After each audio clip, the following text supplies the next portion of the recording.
快乐不整虚的，咱的评价都是真的。感谢帮我们发现好去处的大众点评冠名播出。番茄是个宝，茄皇错不了。感谢约一颗阳光番茄在里面的茄皇联合赞助播出。颜值饥客鲜满10分，感谢颜值下降但鲜味爆表的海天博颜特约赞助播出。可口可乐一生元气水，快乐不卡顿。本节目由可口可乐行业赞助播出。乳铁蛋白加乳脂球膜，助力宝宝体质双优。感谢真心守护宝宝成长的美蛋陈兰珍赞助播出。好网络就选中国移动，本节目由指定产品中国移动赞助播出。咔嚓咔嚓，一起脆翻天！本节目由美味酥脆、有料有趣的雀巢脆脆鲨赞助播出。一场仅朋友可见的线下聚会即将开启，打开效果小程序即可参与限定活动。第二赛段叫做双擂之战，第1场的擂台赛即将继续。哎，你敢信吗？我有颜粉。那么做就像是处疯了。我学坏了，我跟你说，学坏一出了，你背叛了队伍。还是要接纳真实的自己。这个事儿吧，与其反思自己，不如指责结构。每次看不了别人好。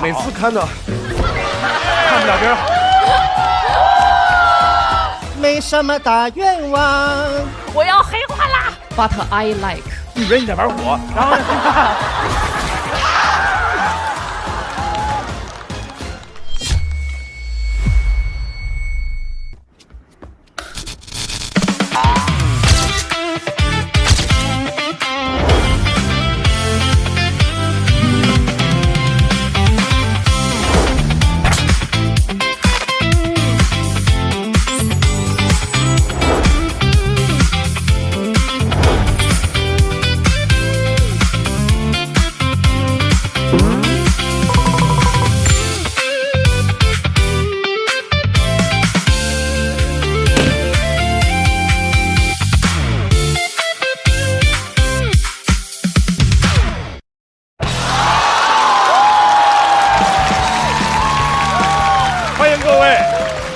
不整虚的，咱的评价都是真的。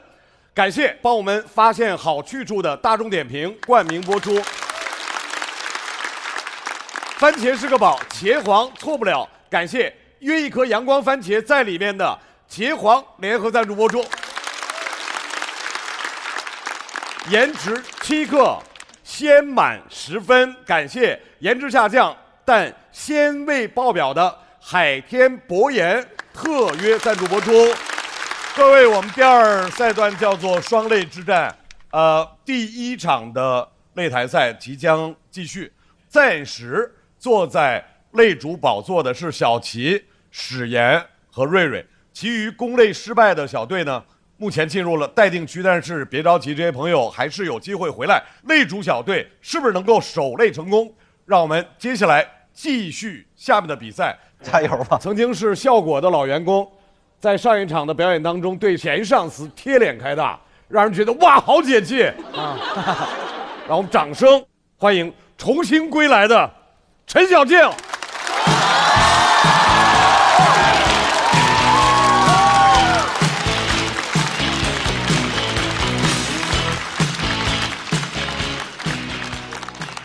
大家好，我是陈小静。上一场我把效果文化骂了一遍，今天继续，不吐槽公司，吐槽小人。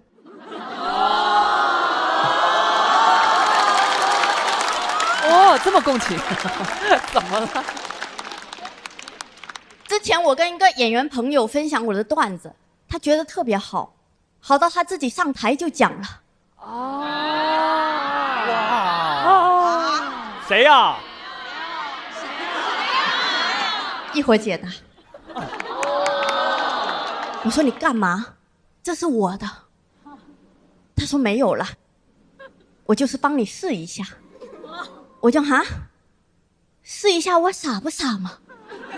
这几年我发现我小时候学的美好品德，都成了我在社会上的弱点。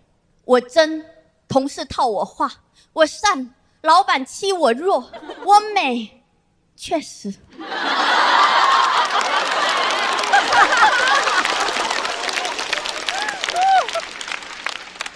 以前大家经常叫我笨蛋美人，我还很开心的问，干嘛这么叫人家了？他们说单叫笨蛋没礼貌。人不聪明就会很笨。有道理。工作几年，三观尽毁，心脉受损。我信的背叛我，我依赖的舍弃我。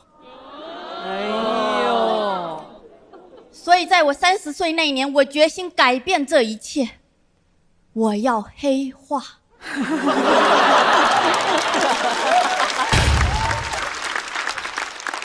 有段时间我都不出门，我就在家里黑化。有个朋友问我：“你最近到底在忙什么啊？”我说我在学习权谋。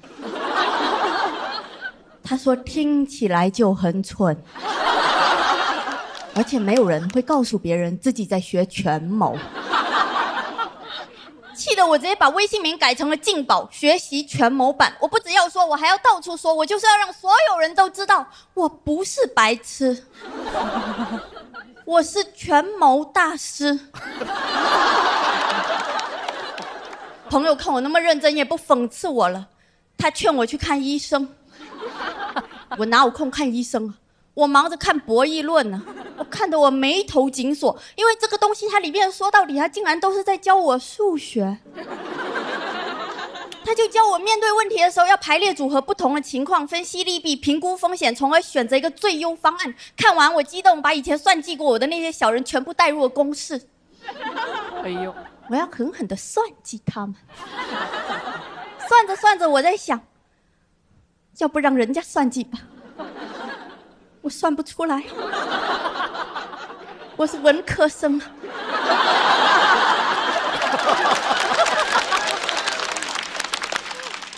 算到后面，我只能说算我倒霉好吧。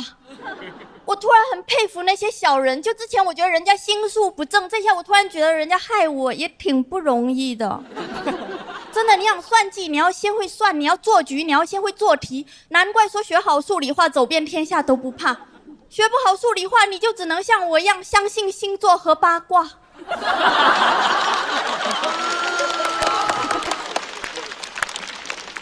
算不出来，我就只会每天在小某书那种遇到小人怎么办的帖子底下跟着发小人滚开。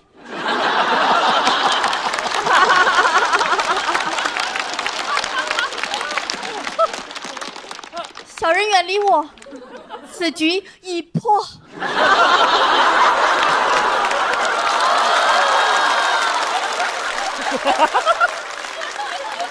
太可爱了，小静。我开始看各种兵法，我发现那些兵法每一计的核心其实都是在教人伪装，就是反间计要制造误会，空城计要假装淡定，苦肉计要有破碎感，就是建立信任，然后打破信任。看完我去魅了。除了看书，我还海量刷剧，正统权谋剧哦，不是那种骗傻子的爽剧。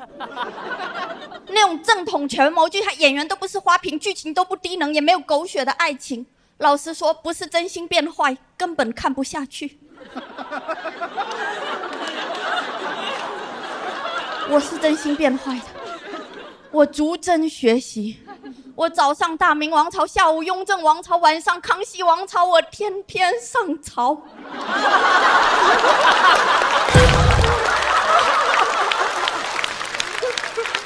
比上班累多了，每天就在那边揣测生意，而且很多地方根本就看不懂。看完剧，我还得打开视频网站看2个小时的名师解析。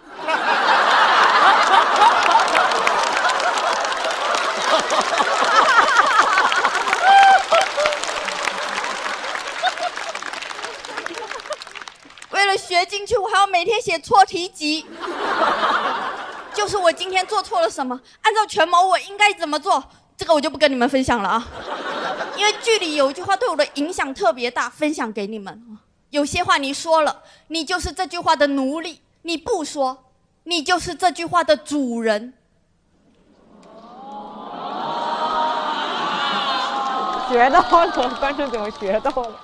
这里其实应该有个大爆梗，但我决定做梗的主人。哦，这个铺得好哎，巧妙。我我发现帝王星术最重要的是你要是帝王。我朋友说，那你怎么没发现权谋最重要的是要有权？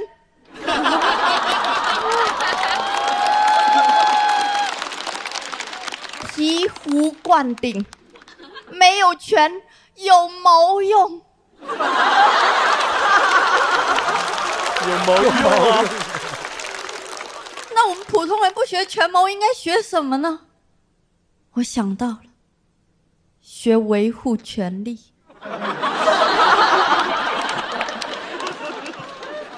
老实说，学完权谋之后，我什么都没得到，还得了疑心病。我甚至都理解曹操了，什么宁叫我负天下人，休叫天下人负我，他就是破碎了。什么吴昊梦中杀人，他就是没有安全感。心疼哥哥。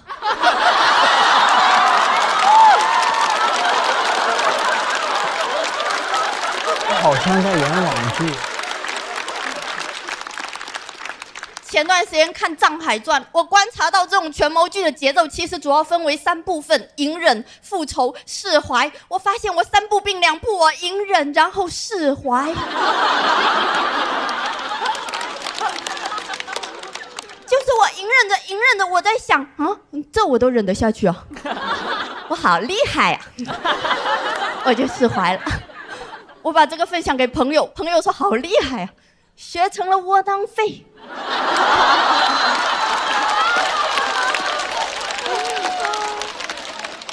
我没生气的啊，因为我并不想当那种无能狂怒的人。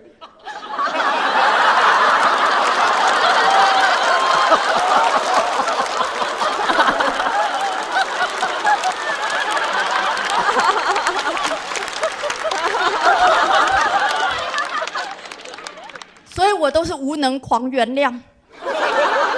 没办法，真的复仇要学习的东西太多了，难怪说君子报仇10年不晚。难怪大家爱看短剧，还是重生复仇快。怎么一重生就会权谋了？计谋说来就来，性格说变就变，好想体会一下这种计上心头的感觉呀！真的好想当个心机女啊！我心机女在我这是褒义词，是我的梦想。我每天睡觉前都在祈祷，赶紧长出心机呀！可以说睡前是我一天中最坏的时候，一觉醒来真没想到良心还在。到底是谁说的学好不容易，学坏一出溜？学坏很难的。老实说，今天这个比赛的出场位置我也权谋了。我把41个选手排列组合了一下，我不能接文本强的，不能接呈现好了，不能接人气高的，我不能接的有41个人。还好我最后接了快哥这个大傻子。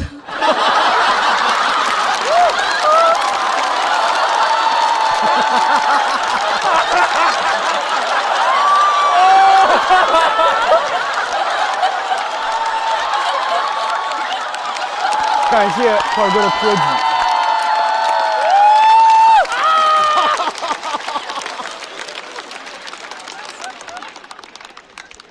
最后我跟大家汇报一下我学习权谋的结论吧。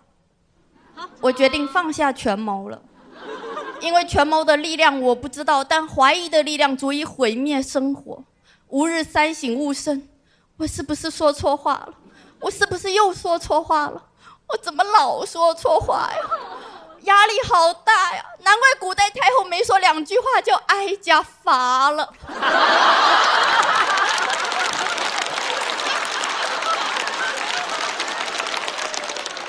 我顿悟了，如果一切都可以被算计，那我要相信，我相信因果，相信好人有好报，因为除此之外，我不知道怎么去约束别人了。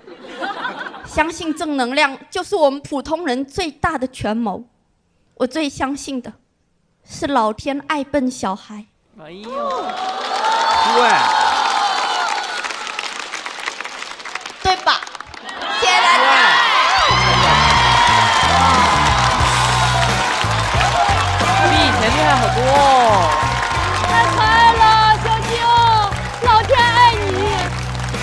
抓紧时间，为小静刚才的表演投出手中宝贵的一票。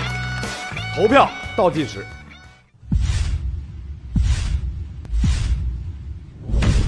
再次掌声送给小静。谢谢。哇，厉害，小静，小静实在太厉害了。对，和我们之前认识的小静脱胎换骨，而且貌似柔弱，对，其实无比坚强。因为我学权谋了。对，因为学权谋学的太好了。说完权谋了，我们整个的心态全谋了，太棒了！哇，哎，感觉就是说，就是这种一种复仇的这种东西，打开了您的任督二脉哈，就是整个感觉。就是怎么这么有趣啊？就是因为越说到后边就感觉生活也许欺负了你，但是你感觉就是特别卡通的，要报复这一切那种感觉。上回感觉像那种暗黑女王。对，我心里就是那样子。对，这一次是血色的浪漫要开始一点点要上来了哈。但是他又不报复。对啊，他没学会啊。因为报复很难，复仇要学习的东西太多了。而且我想说的就是说，善良才是最有智慧的，因为这个世界上出现过无数很有权谋的人了，很厉害的人了，但是这个世界到今天这一步，大部分人还是选择了善良，说明这个世界是因为智慧让善良到现在的，所以说智慧就是善良，所以很重要。我觉得好厉害，因为就是我感觉他有能力，就是他说一些可能。这个话题换成别人来说，会让人觉得讨厌，会让人觉得有种就是有那种卡通感特强。对，但是从他嘴里说出来，你会觉得哇，好好玩。你会觉得这一切在他身上又合理又好玩又可怜，有一点。而且那个发音特逗，我要成为大吃，对，大吃一顿。对，因为我觉得就是小金老师他刚才这一段的这个文本，从尤其是偏中部一直到后面，真的是醍醐灌顶。我们的最强的感受力，就反正我所看到的，就是他从发自内心的想要去黑化也好，学权谋也好，我要变坏，我要黑化啦！真的是发自灵魂的一股，就是真的很认真的，就是没有在跟大家开玩笑。但他去了解权谋，在了解这一切之后，最后放下的那个释然，其实我觉得这一点上其实蛮打动人的。就是无论如何，我们在做着自己手头喜欢做的事情，只要我们的心里面是坚持的那份小小的善良，就会有很多的一些好运在眷顾我们。就是虽然对，那显然能看出来，我也是相信，是必须的，相信的力量。对对对，因为有一个点特别悖论，如果一个人特别有心机，别人就会知道他有心机，所以就不会对他特别善良，你明白吗？对，所以他就变成了一个。就是说，你有心机，别人承认了之后，大家就不会那么对。真正有心机的人是不会让你发现他有心机的。哇！当你发现他有心机的，都是因为他很蠢啊！真的吗？当然了。你是在骂谁呀？不知道。赵成老师受过伤。我要黑化。来，卢玉老师。我觉得小静这一段非常难。难的地方就好，我就不用讲了，太好了。我觉得太难了，因为他讲的所有的一切是没有发生的。他讲的一个人在大脑当中自己跟自己的对话，自己跟自己的思考，是一个我们生活当中每天会琢磨，但没有人敢去干，或者你也不愿意去做的一件事情。这是一个难，因为你无法去叙述。你一旦叙述，你可以有人物、有时间、地点，如何做的，为什么，就会活灵活现，什么都没发生。这是一个难。再有一个分寸。因为虽然讲到心机或者心机女这3个字，我们都会有共鸣，但是如果小静不是小静，另外一个人、另外一个样子、另外一个语气、另外一个感觉，我们未必能够瞬间全然共情他，你可能会有点排斥，说：“哎，我不是那个样子。”是的，谢谢哇，这是善良美好的力量哎。我现在心里就是重新升起了对偶像剧的热爱。就是我特别想看一个偶像剧，就是像小静这样的笨蛋美女，然后身边有快哥那样就是历经沧桑的慈祥笨蛋，然后还有像小杜这样很有正义感、愿意为别人撑腰的。好巧的人生啊！还有，我觉得可能人到最后就是还是要接纳真实的自己，就还是要有那种偶像剧的精神，就是我就是笨蛋啊。就是我就是笨蛋才会喜欢你。哎呀，就是要有一点恶心别人的精神才行。对，苗苗你变了。小静，我跟你说我真实的心态，你这2段好到我都不敢看，因为我们认识10年了，认识那么久，所以每次看不了看不了别人好，那是别人。每次看到你的要收尾结束的时候，我都会那个热泪盈眶那种。对，是我学完权谋之后呢，我也特别就是变得多疑，我也不会再相信那些随便接触我的人，我只相信经过时间检验的人。张老师就是，谢谢。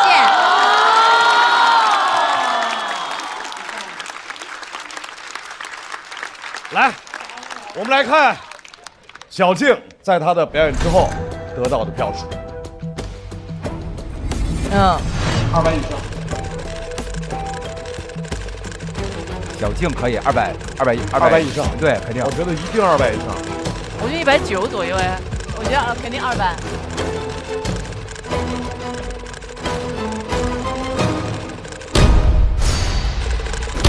哇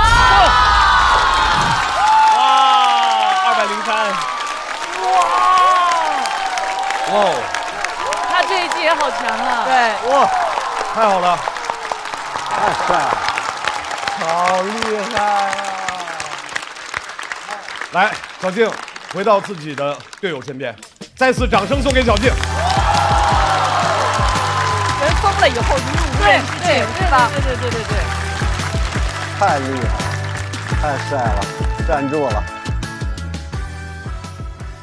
特别可爱，就是只有动画片里的一个坏人说：“哇，要统治这个世界，所有的人都要听我的。”我要黑化。我希望他后边能找到不同的角度，去用这种就是假装要当一个坏人，但是内心极其善良，然后这样做一个非常卡通的坏人，是真的好玩的。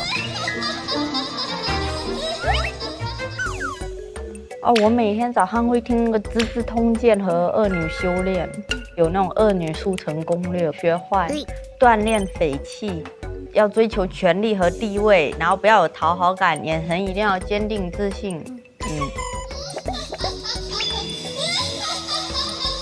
我觉得受益匪浅。小人研究，深度研究小人智力的角逐。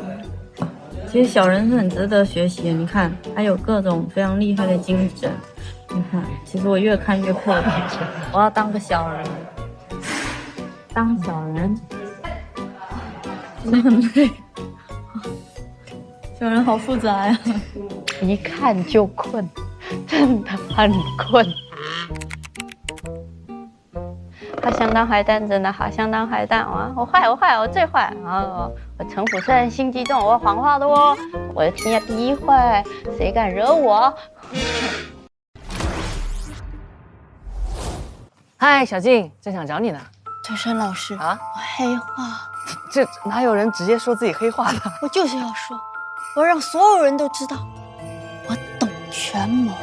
好，这是给你的伴手礼。减盐不减鲜的海天薄盐。哦，你是要告诉我，一个有城府的人要学会少盐？少盐？哦，我确实是想送你海天薄盐，毕竟它不咸又很鲜，健康又美味。哦，你是要告诉我，要学会平衡？啊，小静，还给我吧，还给我吧！马上要上场的这位朋友，既是新朋友，又是老朋友。他热爱音乐，同时也心系喜剧，还跨界。让我们欢迎白小白。白小白。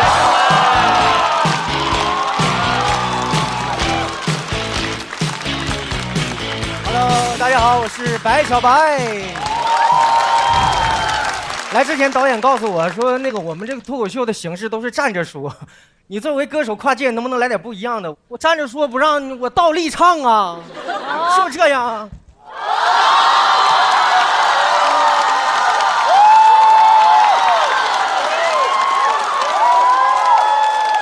没什么大愿望，没有什么需要干。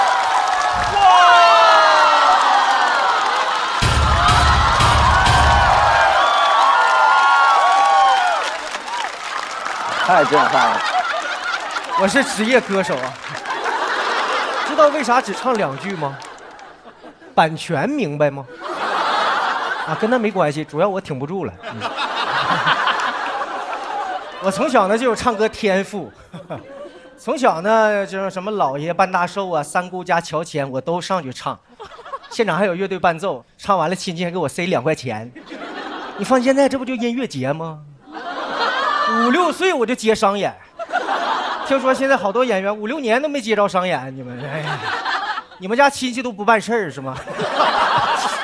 哎，6岁我就写原创歌曲，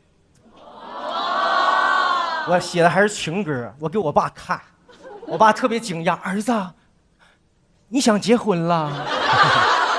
我说爸，你惊讶的不应该是我会写歌吗？我跟我爸说不明白，我就跟我妈说，我说妈，我想学音乐。我妈说特别支持我，妈给你找个好学校，不光能学音乐，还能学那个舞蹈、乐器、口才、表演，咱艺多不压身。我以为我妈给我送国外男团去呢，到那一看，2人转剧团。我说妈，我不想上剧团，我想上音乐学院。我妈说音乐学院不好。我说咋不好？贵，1年7万。我给你找的1年才1万，你能学7年？哎呀，2人转剧团是真专业，什么手绢、乐器、二胡、翻跟头、打把式，什么都教。他就是不教唱歌。我说我来学音乐，你这学2人转我不想学，以后怎么做音乐呀？这以后加入2手玫瑰吗？我就找老师去了。我说老师啊，我想学歌，我6岁就写原创歌曲了。老师说你先踏踏实实的，原创之前呢，咱先学会翻唱。我说怎么翻唱啊？老师啪就翻个跟头，然后就唱上了。翻唱。我说老师你先回来，别翻。老师说不喜欢是吗？那教你说唱好吗？我说行啊，来说一个道一个，想起哪个说哪个，哪个说好都不错。说的是，我说别说了，再说我就退学了。我说这啥呀？老师你能教我正经歌吗？老师说那教你情歌好吗？送情郎啊，一送送只在大门啊东啊。一都不压线。2人转会的多。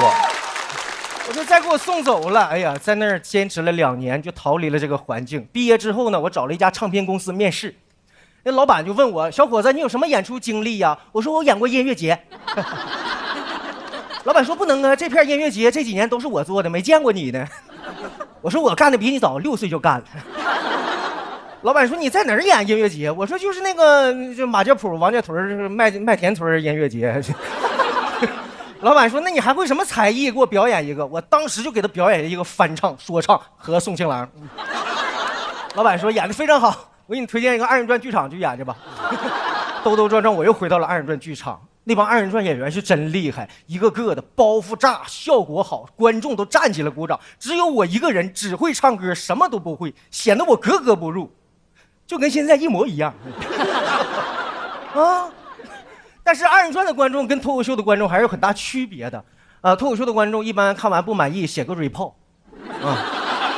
我们的观众不是，看完不满意给你一电炮。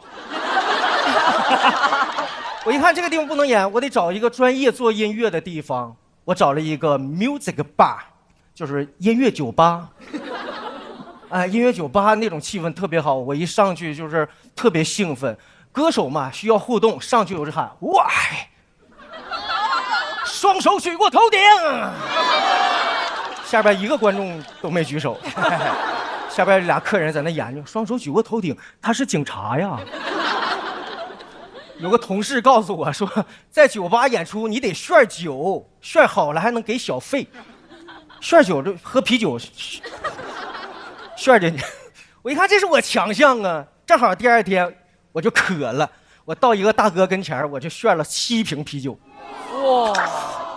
我一边炫一边说祝福语，我说祝大哥8989越过越有，9898越过越发，把所有银行搬回家，发到不能再发，然后把钱拿给我花。大哥说的老开心了，祝福我收到了，这7瓶啤酒你买单啊？啥玩意儿？我一口没喝，都让你喝了。我一听我买单，转头我就上去唱歌去了。那大哥越看我越生气，就往台上扔啤酒瓶子。他一扔我就躲，他一扔我就躲。酒吧演出特别锻炼人，演几天我唱跳都会了。对你爱不完。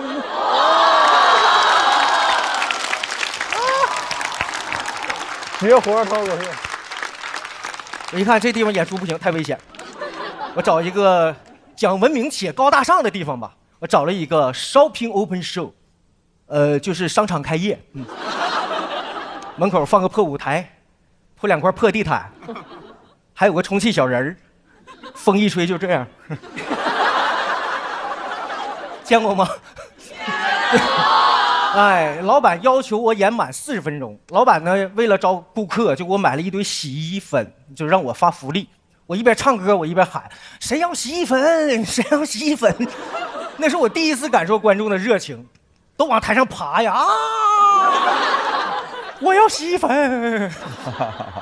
我正感受观众热情呢，天空突然就下大雨了，所有人都进屋了。我一边唱一边喊：“啊！谁要洗衣液呀？谁要洗衣液？”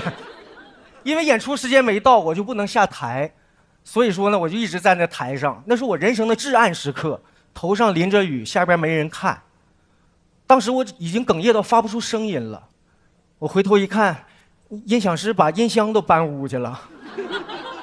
我说：“你干啥？我演出呢。”他说：“那个你演你的，我这个东西泡水就废了。”所有人被狂风暴雨都卷进了屋里边，现场只有一个人陪着我，就是他。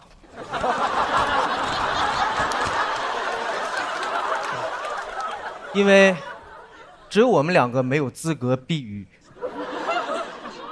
其实经历了这么多事儿呢，我为我曾经有一段2人转的经历感到庆幸。如果没有那一段的经历，就没有今天的白小白。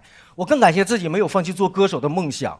是音乐支撑我走到了今天，所以以后不管遇到任何的坎坷，我都会骄傲地告诉自己，我现在是一名脱口秀演员。谢谢大家。谢谢，谢谢，谢谢。太棒了，太棒了，太棒了！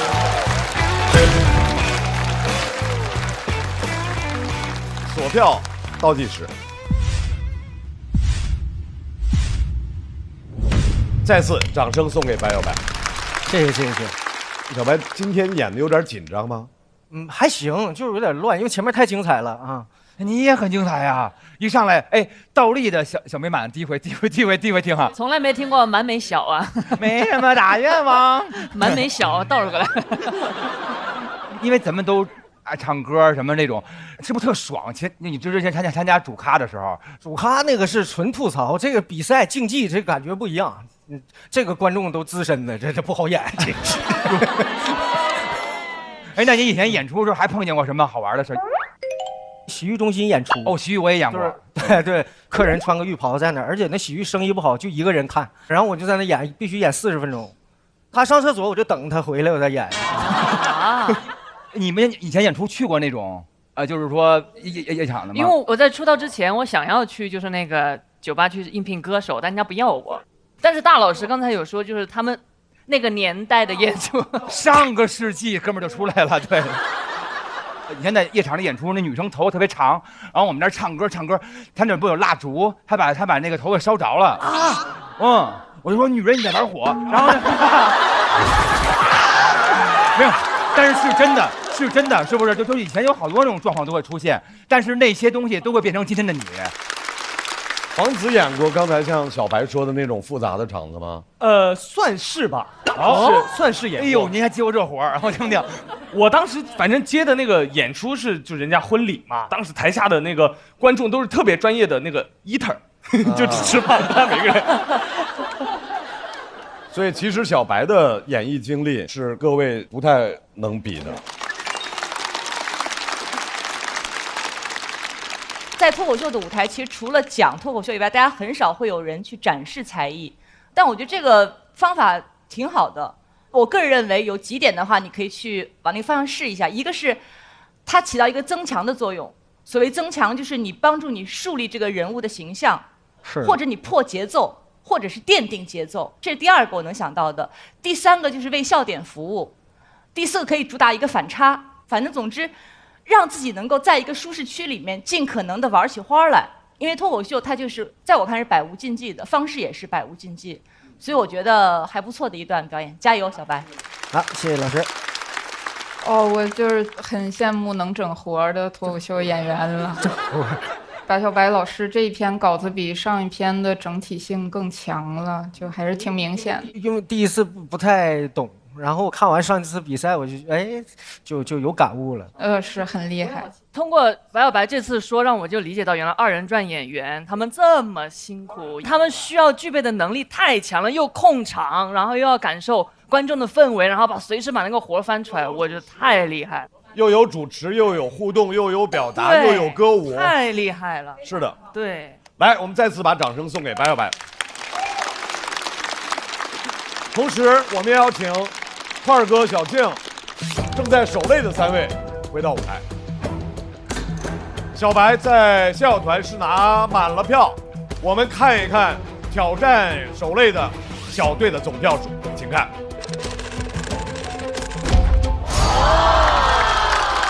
你看，我每次都这么少。掌声送给白小白，因为总票数是508，所以小快、小静和小白将进入待定区。再次祝贺第3线守擂成功。第3线很难打，太难了，这么高。欢迎欢迎欢迎欢迎！我线下开放麦排练的节奏也都挺好，但是一到演出的时候紧张，一紧张我的节奏就快嘛。后来我发现别的脱口秀演员都是等观众笑完了再说下一句，我不是，我都一般观众没笑完我再说，就是很快。所以说我学习了很多经验嘛，我比上次多1票，上次168，这次169啊，我是觉得这个票，不太理想，很沮丧。坐吧，咱们是按这个票，我这应该再低点，给我换一马扎。领导，您坐 C 位。如坐针毡。你们就是看到那个抽签抽到你们的时候，你们的感受？抽中我们那一刻，我想终于轮到我了，给他们展示一点真正的幽默。我当时想的是，对，挺高兴就上去了，对。攻擂失败的那个时候，心情是咋样的？众望所归嘛。我还没演完我就知道了。我本来以为会有一些个悬念，但是我也怕悬念让大家等得难受，我上来就把悬念给他破除了，你知道吗？太体贴了。我多体贴。体面人就是这样。对，我觉得快哥心态很好啊。这些年我在这个行业就光传授心态了，知道吗？我从来没有操心过快哥，所以今天就很，以后也没有机会操心了。反正大家都很爱快哥。快哥，你是我第一个脱口秀界的老师，你们现在夸得越狠，到时候我就哭得越重。每一次大家聚在一起的时候，永远都是他让大家嗨起来，然后他那些阐释啊，就天然的搞笑。我觉得观众可能不太。没有了解到他那个稿子里表达的那个痛苦，越说越心酸了，眼泪要下来了。跟小静我们2个认识也得有个7、8年了吧，至少应该是脱3时候认识的，现在又是脱3了。哎呦我的娘啊！你说说，一个轮回咱都走完了，因为我们俩都编剧嘛，而且那时候也经常一块演出。小静。被罚那场演出，其实我也被罚了。哦，对，那个印象最深刻了。对，那时候我们也是按患难之交。对，他那时候还做了一个视频吐槽公司的节目。小静是我的重磅嘉宾，那时候你压力很大，同时在做怎么办？然后他脱舞，自己没上去吧，还得给别的嘉宾写稿。你在那磨那个咖啡，我去你房间。那年代还没有那种解压玩具，他在那儿跟疯了似的磨。都是我内心真实的。我的妈，这个笑点！你看这是。对，所以我们俩说要组合的时候，那些编剧朋友就说：“哎呀，对，一个商界奇才，一个略懂权谋，是不对？反正就讽刺我俩智商不高。智障。对，但其实我一直觉得我们俩挺聪明的呀。对呀，这个。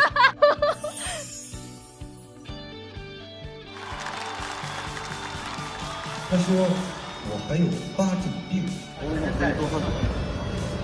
怎么说呢？跟3年前我去的时候，这个外套换个白的什么之类的，对，上面的好一点。再说太多祝福的话呀，显得我这个人性不太好。我最后就说3个字，走着瞧啊！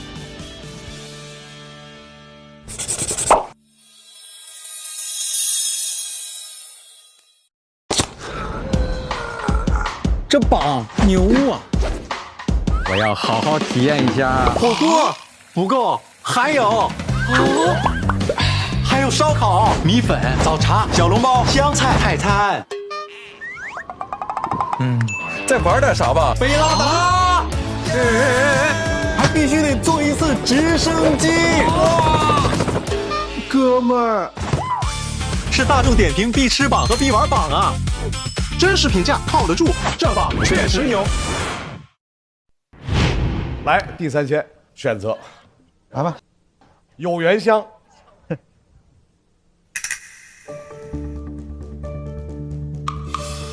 是了，是我们那个了。来压一手，我觉得是有缘。哎，我也觉得。我求你了，我求你了，求了。你没选上啊？我认真选择。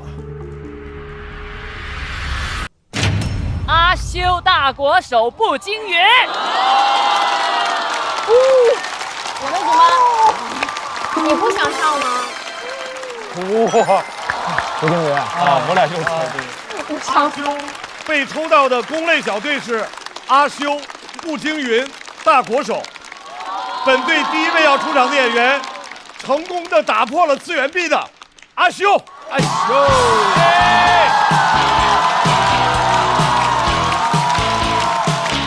他那是挂了个工作证来。对。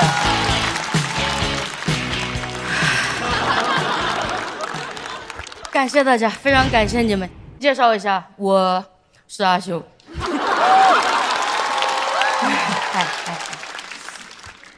我是一个2次元。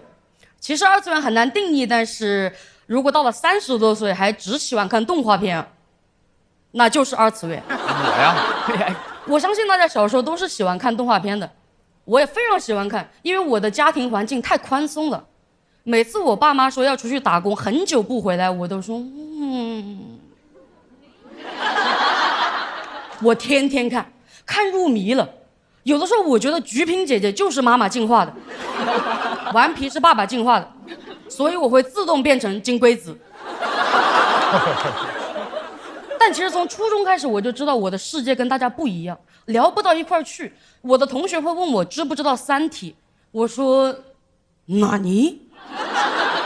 他说有一个很可怕的东西叫二向箔，他会把所有人变成2次元生物。我说那不是很美好吗？他一发射，所有地球人都开始塞诺点嘛索那加达美。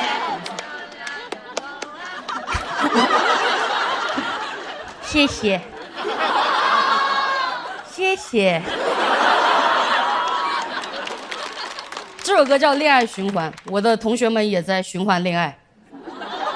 只有我是28岁之前都没有谈过恋爱，因为在我的脑子里，爱情是注定的，就是你遇见那个人的时候，你们2个人手指会闪光，眼睛会变成星星，会有一阵风适当的吹来，花瓣落下，2个人头发都被吹起，一个人说啊，一个人说哈，这是爱情。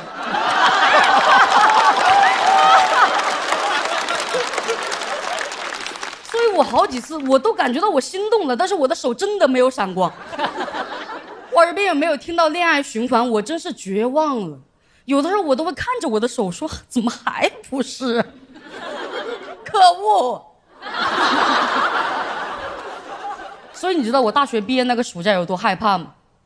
那个暑假我把所有动画都看了，我跟每一个角色说，我就要去异次元世界打工了，请把力量借给我，我会带着大家的意志前进。然后1年都没找到工作。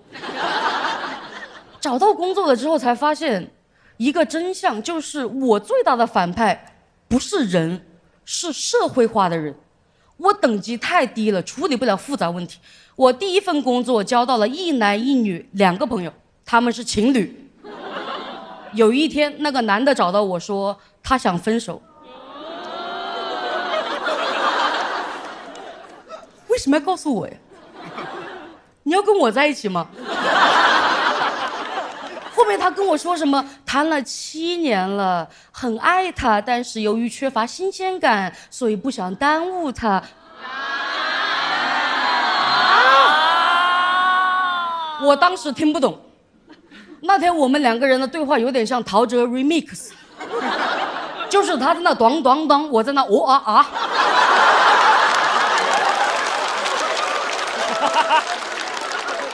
因为爱情不是这样的，动画里只有一种情况是爱了很久却要分手，就是我超爱，但是我们不是同一个物种。想到这我脱口而出，我说你还是人吗？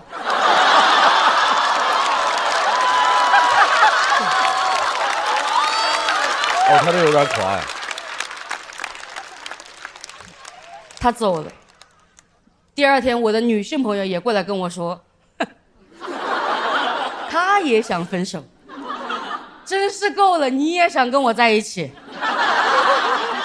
能不能放我回去看动画呀？我说真的，你们2个太复杂了。后来他们结婚了。好，我不是人。你们也不想跟我在一起，你们2个锁死吧，让小五他奶奶给你们俩锁死。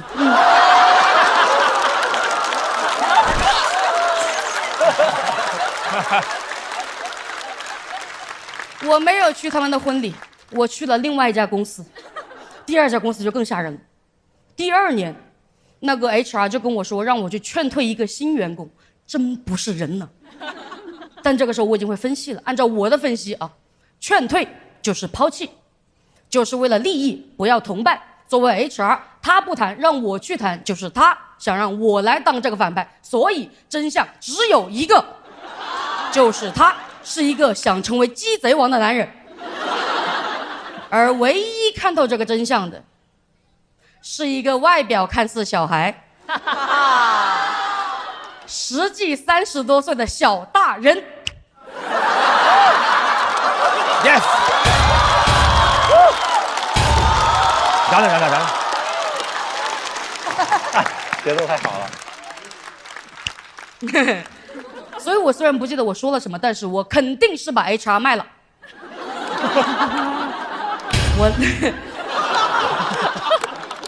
我当着那个员工，我把邮件念了一遍，然后我说，他们想让你走。我狠狠背叛了 HR， 不仅如此，我回去还给 HR 发邮件，我说 best wishes。我太坏了，我是一个彻底的双面派，我从一个小大人变成了一个大小人，怎么会这样啊？我恍惚看见幼年期的我自己天真无邪，在那你好社会，转头对着现在的我你好社会。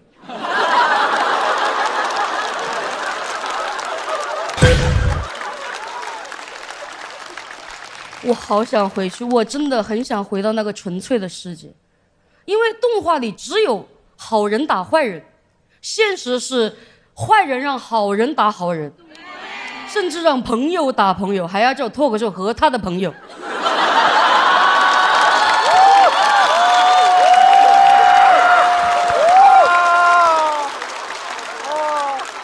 请注意，这不是我们节目的名字啊，少念了一个字，门。这是什么意思呢？就是如果想让我攻击我们节目，没门啊。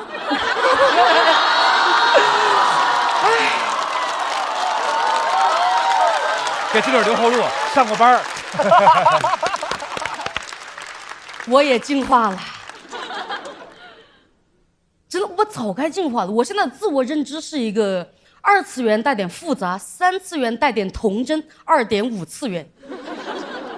我为什么感觉我早就应该进化？因为我发现我童年的朋友们也早就变了。童年的智慧树下智慧果，现在红果果变成了短剧平台，绿泡泡变成了聊天软件。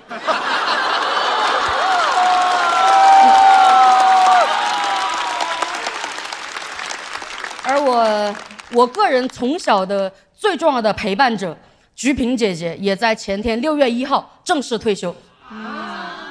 42年不让人退休啊！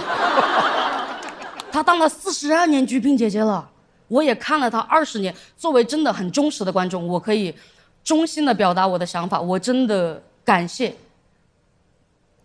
她，因为她退休这一天，我也开始学着做大人了。感谢你们，谢谢。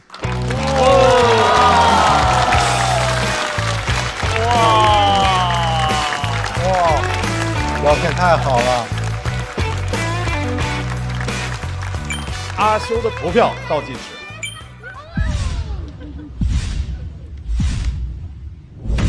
再次掌声送给阿修。阿修，这期节目播出的时候，咱们一定要热烈的邀请倪萍姐姐和菊萍姐姐，倪萍也来啊！心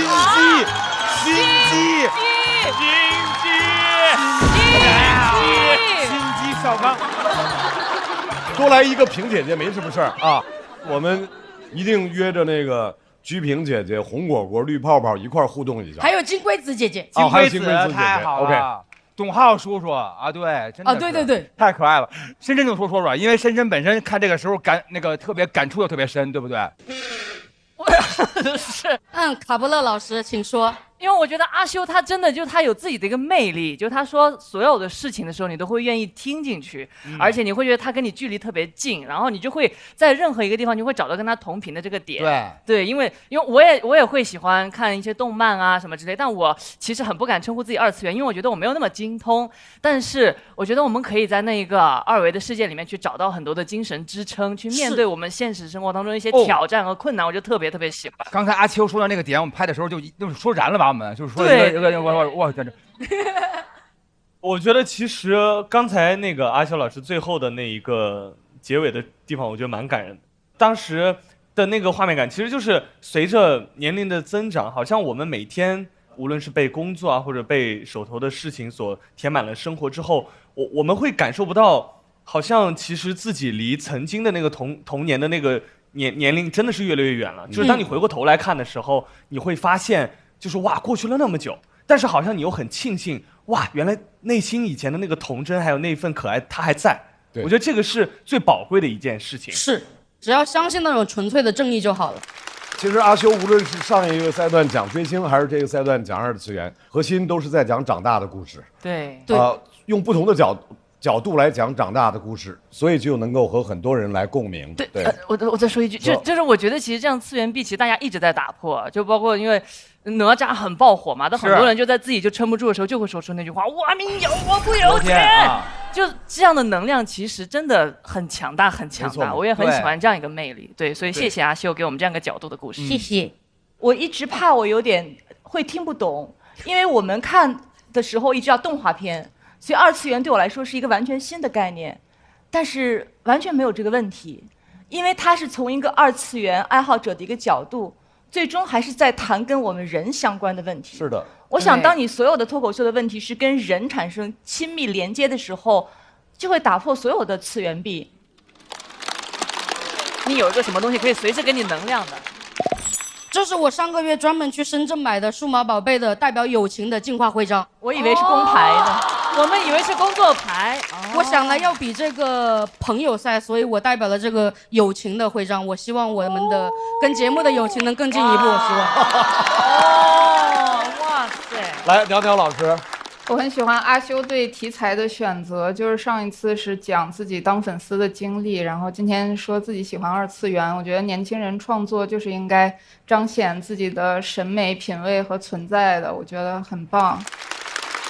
谢谢阿修在2个赛段用自己的角度来跟我们分享成长，我们也很盼望未来能够听阿修讲更多关于自己成长的故事。但是听之前，我们先来看一下本轮在他的表演结束之后，他获得的票数校团10票满票。现场观众投票结束之后，阿修获得的票数是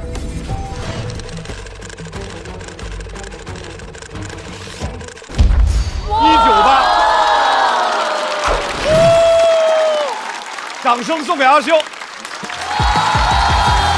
可以。不止。太厉害了！阿修，我觉得哇。他能够把我们认为有距离的东西让所有人都听得懂，大家也会觉得啊，我不理解二次元。包括像他第一次说的追星，阿修他给我们看到了这2件大家可能会有点刻板印象的事情的好的那一面，我觉得是非常有必要的。对，动画文化就是它构成了我看待世界的角度、看待我自己的角度和我交朋友的尺度。我信念崩塌的时候，我才会去那个里面再重新寻找到我的信念感，还有对生活的勇气，就相当于他们2个都是我的外驱力，因为我觉得现在就是我最舒服的状态了，我可以跳脱，可以做选择，可以在必要的时候完全封闭自己去做某一些事情，我非常喜欢现在的生活状态。马上要来和首类的第3仙 PK 的第2位朋友，一向都是步步生风的步惊云。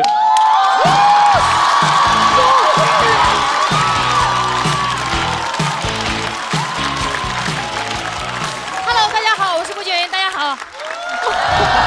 谢谢。现在经常一上台就被观众夸漂亮，还漂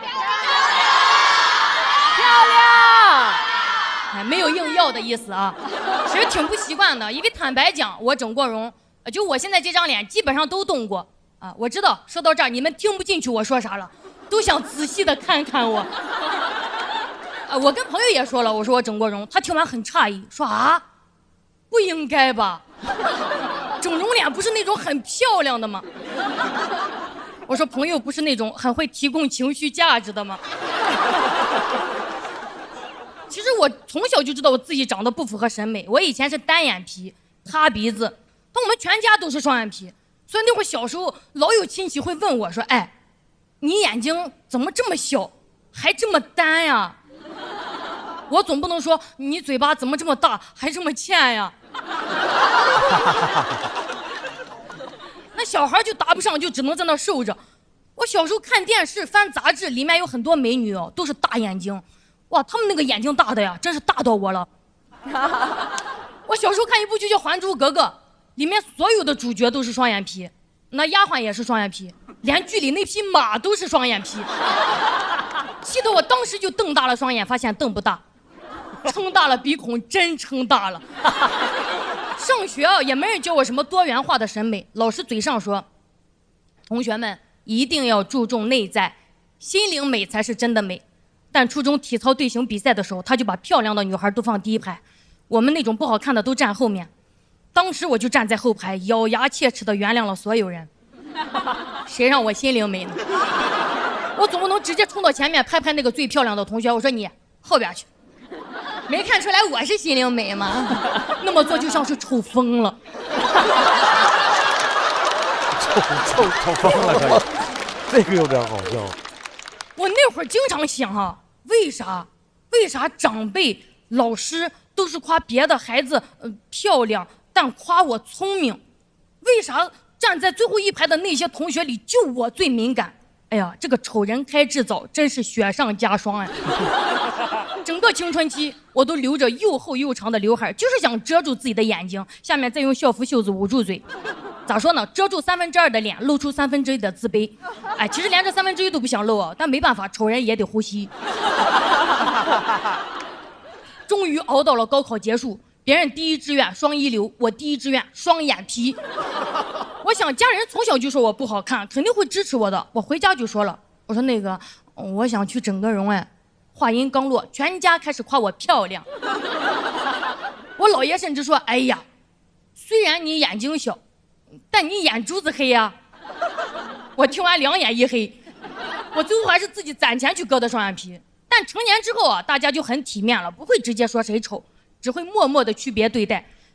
我以前上班的时候竞聘过一个岗位啊，笔试过了2个人，一个是我，一个是人群中一眼就看到的美女，我偏要争。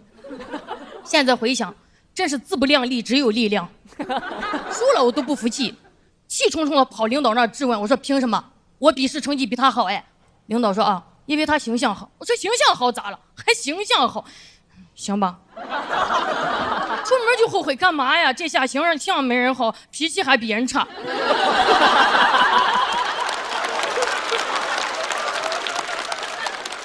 从小到大这种事我经历太多了，我想整容，但我知道整容是有风险的。哎呦，但比起几10年的自卑内耗，我想手术这点疼算啥呀？哎，但是整容哦，真的是个无底洞。我当时割完眼睛是大了，大到一眼就看到鼻子不行。我想做鼻子，我承认当时是一种赌徒的心态了啊，因为我做完双眼皮就有人夸我好看，尝到甜头了。我想既然已经美了，要不再美一把，再美最后一把，要不直接梭哈吧。哎，万一真能实现美貌自由，那就金盆洗脸，这种地方再也不来了。当时躺在手术台上，那个灯啪的亮起来，很刺眼，挺紧张的。我心想跟医生开个玩笑，破一下这个气氛。我说医生，哎，一会儿做完我会比这个灯还亮眼吧？医生没说话，直接把我全麻了。做完鼻子我还幻想就像电影里演的那种，让我坐在镜子前，纱布一层一层的拆开。医生看到我手里剪刀啪就掉地上了，对着我的脸呀 ，beautiful。结果是我拆开纱布，他说呀，叫主任过来。我下觉得不对劲，我说啥意思？他说你先别着急，我就知道我得急了。我赶紧起来看镜子，我说怎么肿成这样？啊，感染了！我当时后悔的要死，我心想为什么要赌这一把？我心想我收手了，我不玩了，把我的心灵美还给我。医生看我那样，赶紧就安慰我说：“哎，你放心啊，我保证修复，能修复到你之前没整的样子。”啊！我说啊，我整容图的是个过程啊。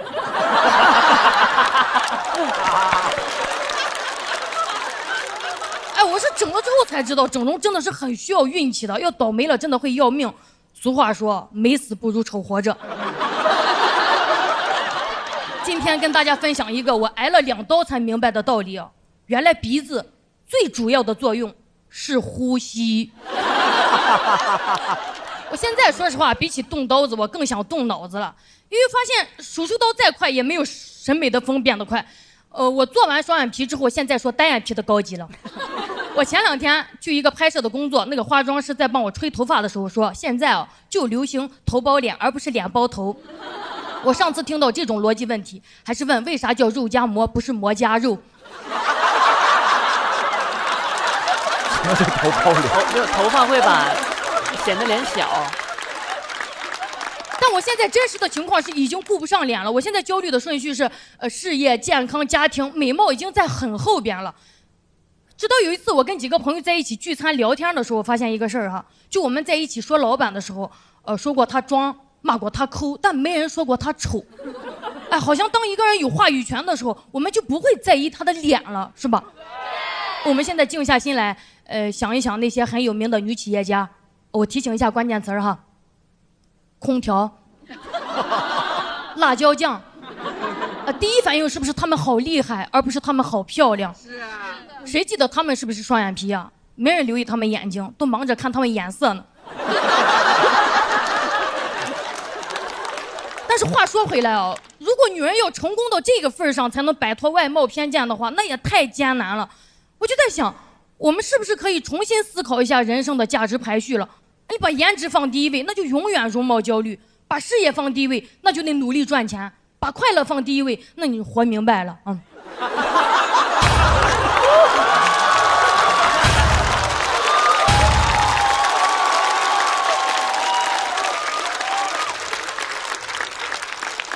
当然，我也不想说什么女孩子不要容貌焦虑，咱都自信起来这种废话，因为外貌偏见它还是在呀，那就等着吧。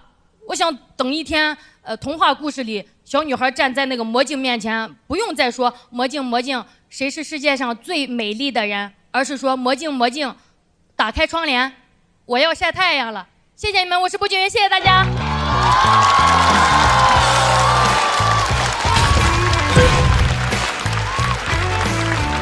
抓紧最后的投票时间，投票倒计时。再次掌声送给步惊云。谢谢大家。布老师这么自信的一个人会有这样的经历啊？在我印象中，步惊云是一个非常那种自信又生命力非常强的一个人。哦，也会这样哈？那我就对我自个儿那个安慰到太多了，是不是？我以前小时候那个穿衣服就是瞎穿那种，人都说我穿衣服没重点，然后我就说爱漂亮没有重点，对不对？但是您现在是因为这个主题感觉就是说特别有力量，还是说您还会这么想吗？可能从小跟这个经历也有关吧，就是很自卑啊，20多岁就光想着整脸，但现在就没有那个时间了。我们其实很多时候能想起来都不是经历，是我们对经历的解释。同样经历的这些事儿，然后如果我们解释的觉得这一段是我为了我现在更加的自信而必须要经历的，那我就不会对那段经历以前那么的在乎。我觉得现在你对你自个儿的解释，在我看来是非常自信且蓬勃的。我觉得希望你能一直这样的生活下去，特别棒。谢谢大老师，谢谢您。关于美不美这个事儿，我特别赞同。我听到了一句话，就是这个事儿吧，与其反思自己，不如指责结构。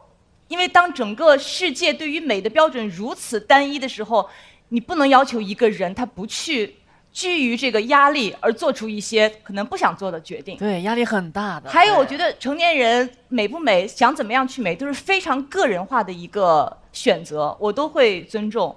讲到步惊云，你非常漂亮，可能手术有一部分作用，但大部分的原因真的就是因为你在这个舞台上，你真的是光芒四射。哇，谢谢。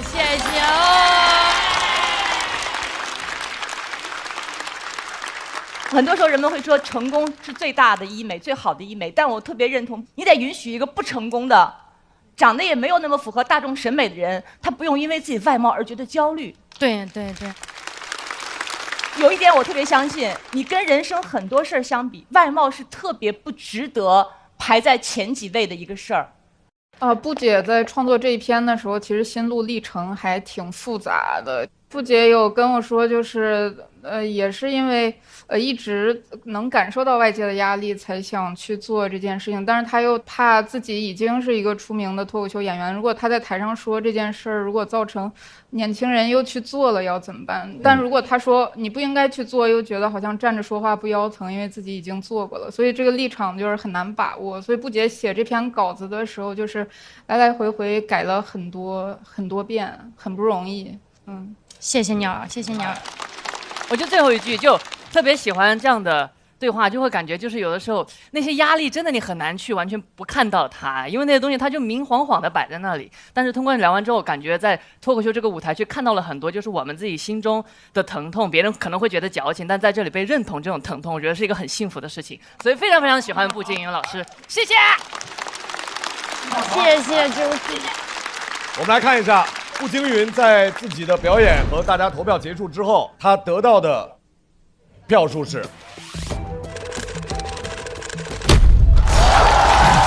谢大家，谢谢大家。哇，可以的。哇。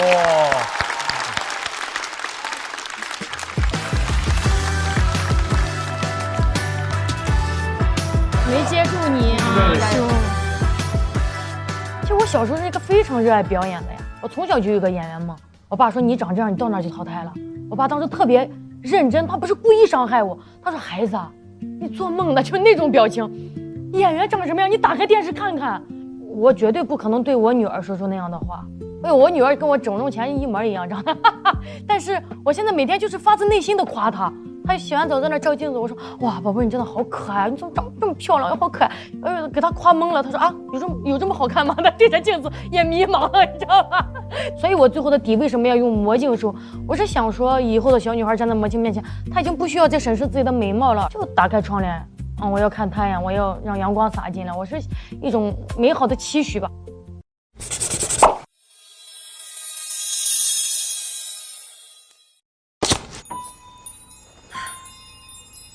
音乐讲究每一个音符的和谐，健康美味更要精准的咸鲜平衡。海天博言，每100毫升盐分低至7克，开启精准控盐新时代。海天博盐，减盐不减鲜，每顿都是好吃的健康餐。颜值7克，鲜满10分。海天7克超薄盐，更多海天薄盐系列产品，我的减盐选择。这个小组最后要推出来的是一位大家熟悉的民间哲学家大国手。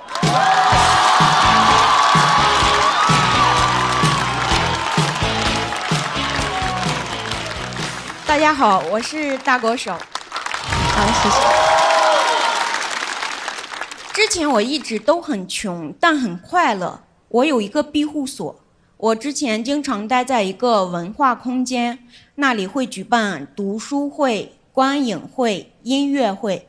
第一次去，我觉得好高级呀，里面全是独立写作人、独立电影人、独立音乐人。后来才知道，独立就是没工作。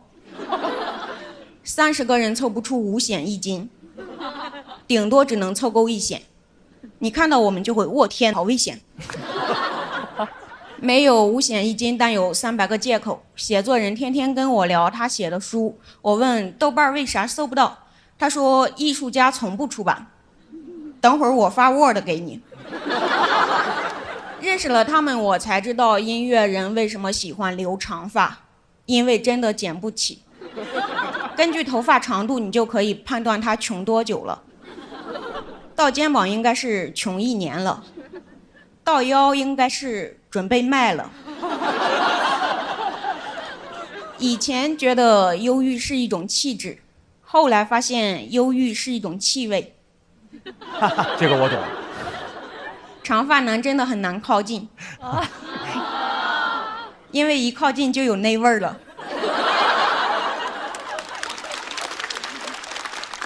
所有人都很穷，你甚至可以听到这样的对话：借我50行不行？分3次还你。这么有实力，3次就能还清。听完我就爱上了这里，这里有一种无条件的包容，因为没一个人有条件。有次我看到一个人是骑共享单车来的，我就劝他：你都这个条件了，你就走2步吧。他说不是，上个人没锁。那你手里的奶茶，上个人没拿。我说给我喝一口，他就骑车走了。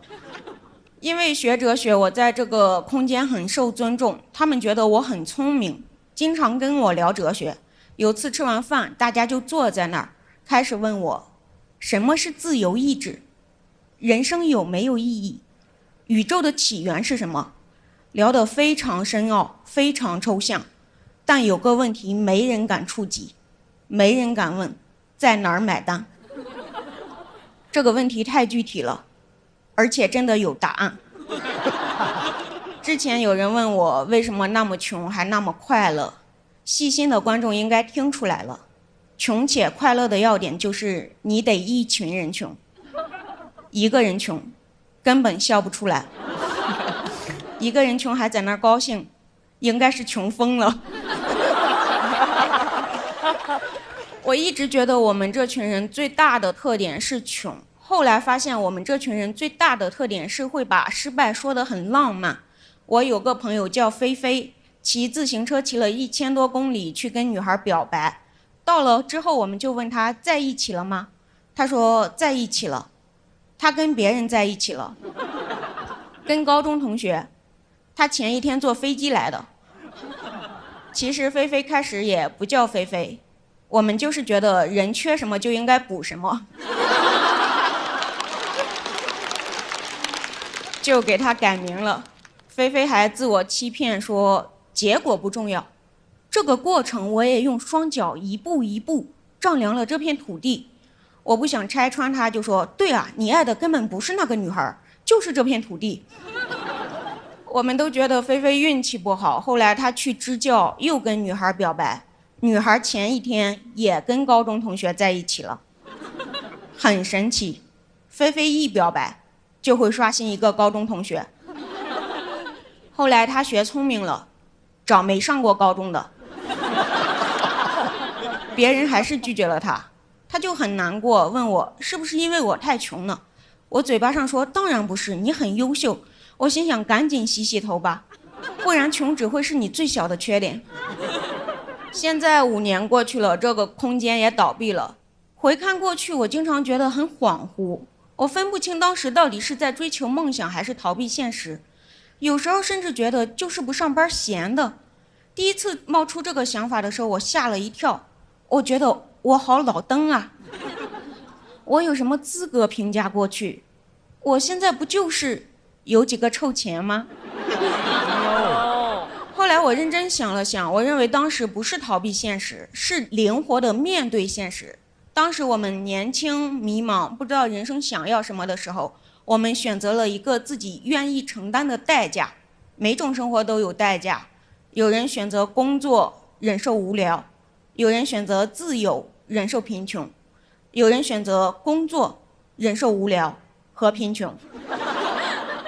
人生就是祸不单行。但无论怎么选择，我觉得大家都是在认真生活。我现在挣到钱了，就经常找机会宴请年轻的艺术家。今天现场来了一个新的俱乐部，叫折耳根喜剧，这就是我的俱乐部。我是听说节目组可以给俱乐部的主理人包差旅来上海，为了宴请朋友，连夜成立了一个俱乐部。路子确实有点野了，但我觉得也还好吧。我也只是看到一辆共享单车，没有锁。最后，我想跟迷茫的人说，不要怕，因为没有方向，就代表哪里都可以去。谢谢大家，我是大狗手。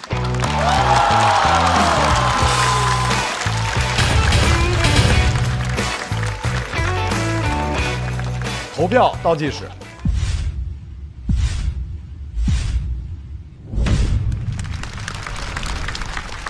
哎，折耳根喜剧的朋友在吗？折耳根啊，就是因为节目组包差旅来的。是。哇塞，靠着梦想活着，还是也挣钱呀？靠找他要钱活着。他就是梦想本梦啊！你觉得靠找大国手要钱能要出多少钱呀？每个月都可以找他刷新一次。啊。到现在我已经给了他2000块了。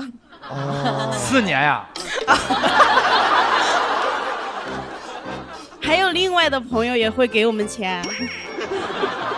你们俱乐部营业吗？怎么一直在化缘？营业的，就乞讨。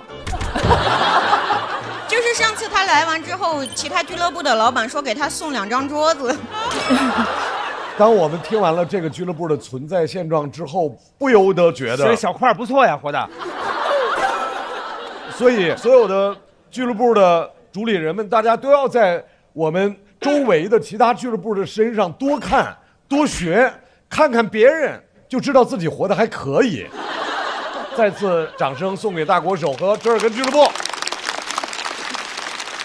我好像没有什么样的资格去点评这种生活。因为如果你没有经历过生活特别巨大的历练，没有经历过特别困窘的时期，好像很难有资格去点评这种生活。但特别感动我的就是他的表达当中都有特别深的淡淡的哲学的思考在。其中最让我动容的一句话就是灵活的面对生活，给我触动特别大。人可能就是这样，就是你到什么山头唱什么歌，随行就市，高有高的走法，低有低的走法。确实，我觉得这可能就是大国手他的哲学思考带给我最深的感受。谢谢大国手。而且大国手其实他讲的这个东西对于我来说是非常燃的，这在我心目中就是我的2次元。因为我之前确实认识一大堆那些玩摇滚的、画画的、摄影的，就特别味儿那帮，就是对，然后而且特别神就是在于，因为这帮人特别喜欢那种病态的天才。但是他们最终学会的只是病态，没有学会天才。对，就是很遗憾的点就在这儿，因为大家都以为病态天才是因为他因为病态很容易嘛。对，关键这天才你没有啊，你就学了个病态啊。但是他能无怨无悔的病态这件事非常值得肯定。其实我听大国手好几回脱口秀，都让我燃起来那种感觉。对，我也是非常的共情，尤其是那一句就是迷茫的时候，那就证明你哪都可以去，哪都可以去试。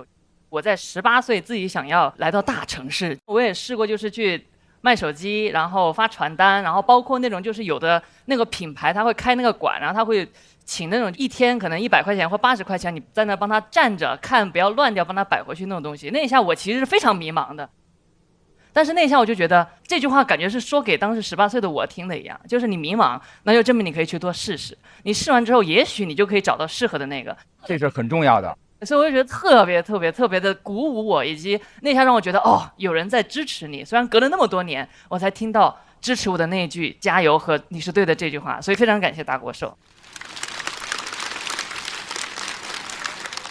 一般都有2种故事嘛，一种是苦尽甘来的故事，但苦尽甘来其实也会给读者一点负担的，就觉得哎呀，那要怎么努力才可以甘来呢？但是苦中作乐又是另一种更治愈的故事，所以大国手一直在讲这种故事，所以非常棒。谢谢。大国手手里面没有一盏灯，但是我要很认真的告诉你，上次你的魔旅讲的是自由，这次你的文化空间讲的是生存。如果我有灯，我一定会给。谢谢大国手。我们来看一下，请3位回到台上，我们也请手累的3位来到台上。你别看，我来看，看不看都要看，我念给你听。行，没事的。我们来看一下，在大国手表演结束之后，他得到的票数以及他们这支小队得到的票数，请看。可以看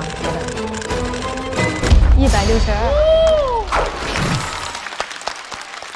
这支小队得到的总票数是554票。我们再次祝贺第3仙手累成功。恭喜，太厉害了，手累成功。因为我理解他，确实听了他播客之后，他平时就是把生活放在第一位的一个人。但是比赛毕竟是一个很短时间创作的东西，你如果临时创作，他就会觉得很赶，对吧？对，开他玩笑，就是天天在那熬夜补裤裆的那种感觉。我说你早补裤裆呀，你非得裤裆那么大了，所有人都觉得难看了，你才开始补，天天补，补的我都心酸，我都想给他带个那个老花镜让他补。来吧，第3仙的3位朋友，你们已经面对过3个小队了，接下来你们要面对的是第4个小队，请在有缘箱里面抽出你们下一组要面对的朋友。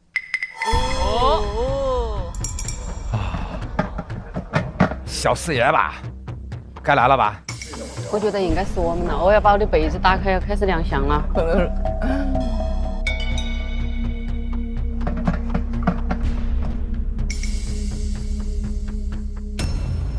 杨鑫、大刀、小四爷。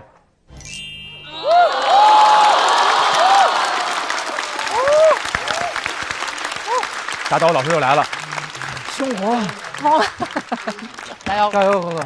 要上场的攻类小队是小前锋小四爷、神奇主妇杨鑫、自成一派王大刀。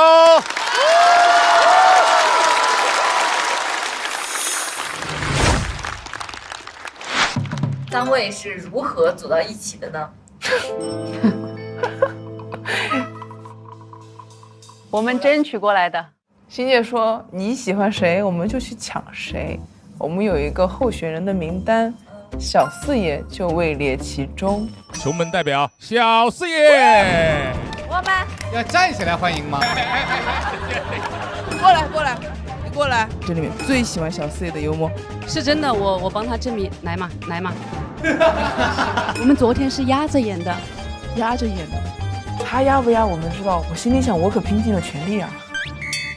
他当时其实内心是非常纠结的，他和大国手也可能想有机缘巧合再重新组队，但是我们一直在给他洗脑，放弃吧，对吧，欣姐？完全正确，用了20分钟把他老婆洗通了。那我加入他们吧。来。你们组队后有愉快的玩耍吗？根本没有。永远记得那一天晚上，他说：“你需要改稿吗？”我说：“我需要。”他说：“好，等我回来。”我等到凌晨2点，他说他走不开了，7结束了，可是大狗又突然来了，我心里面想，大狗就是比我重要。后来到了凌晨3点，他又说你还在吗？要不我明天回来帮你赶。可是明天我也有自己的事情啊，我是一个有工作的女人，我有通告啊。不是啊，那确实是，确实是这样，因为那天没有你这篇问题很小呀，你但凡有空帮我多调调表演，多帮我加2梗。没教你吗？那模特行走，你不听呀？来，先垫脚尖，左脚垫脚尖，左脚垫脚尖，然后走，哇塞，然后右腿这样。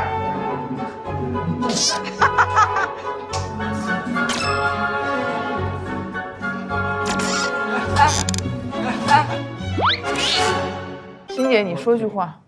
我每次看到他们2个对话的时候，都是第2天早上了。对，欣姐睡得特别早。她每次在群里面凌晨1、2点你们帮我看看这段有什么问题。欣姐反正早就睡死了。对，我们是实力和潜力都非常强劲，前途一片光明的3人小组。你同意吗？我同意啊。那我也同意，帷幕才刚刚拉开，等着瞧吧。第1位上场的老朋友了，大家都在关心，不知道他现在一天吃几顿饭呢？掌声欢迎小四爷。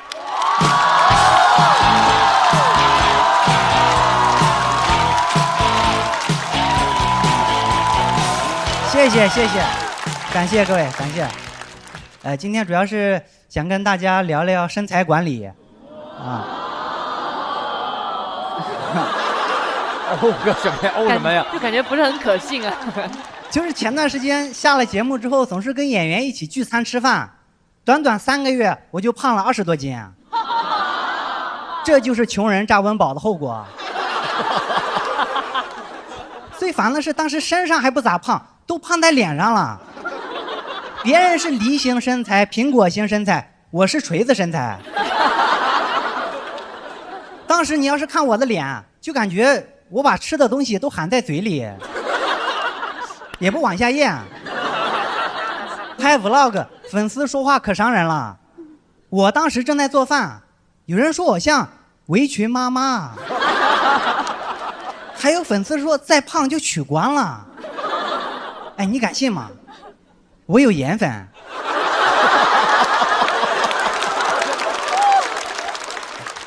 恶评有点太多了，而且节目马上就要开始录制了，上节目胖太难看了，我必须得开始减肥了。我开始吃减脂餐，这很难受啊。这对我来说有点太残忍了，因为我刚开始吃上好吃的。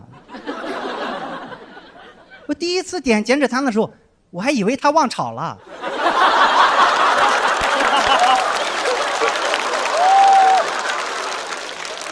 为了瘦得快，我天天吃，但真是一点味儿都没有。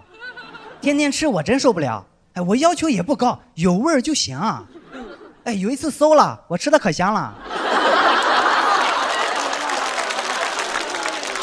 而且分量太少了，根本吃不饱。有一次分量少了，我直接给了个差评。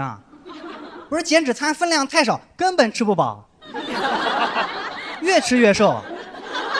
结果商家把我的差评置顶了。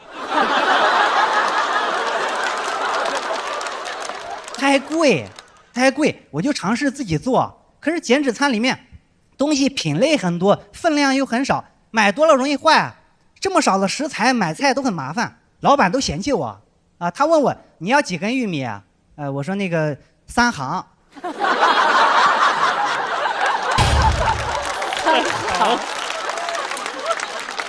老板白了我一眼说：“你知道做减脂餐不仅要减量，还要减盐吗？还好我有海天博盐生抽，盐分下降，但鲜度爆表。你带1瓶走吧。”啊，我说好。那玉米我要1行就行，海天博盐生抽拿2瓶。吃不饱已经很惨了，为了瘦得快，我还得运动。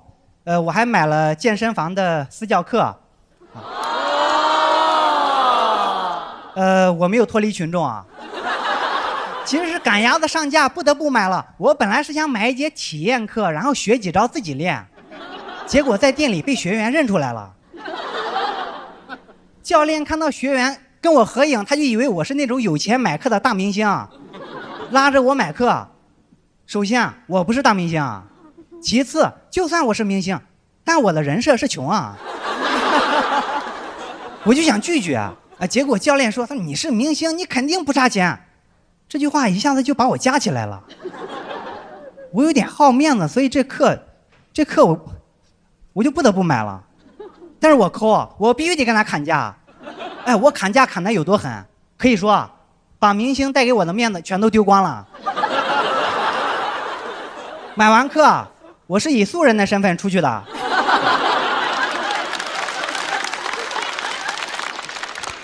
我开始健身，健身真的太苦了。教练安排的强度对我来说太大了。有一次健身完，我直接去卫生间吐了，很后悔啊！早知道吃的东西都能吐出来，我就吃火锅了。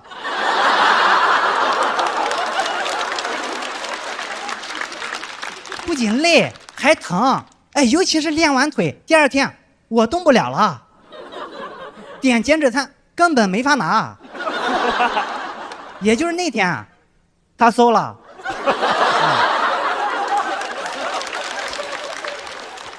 朋友们，我说累那是真累啊，因为我吃过苦。我是农村人，从小帮我爸干了不少农活，但我依然感觉健身很累，跟种地一样累。还甚至有时候健着健着，我感觉自己就是在种地。因为教练还教了我一个健身动作，叫农夫行走。我刚听到这个名字的时候，我有点敏感。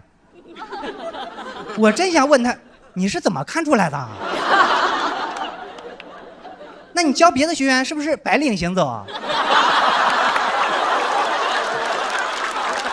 他说这个动作就是模仿农民在田间地头拎水拎重物的动作。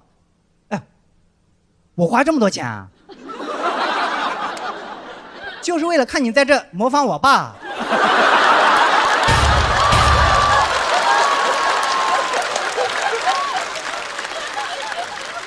他还给我示范，两边各拿一个哑铃往前走，我一看就不标准。他没把裤脚挽起来。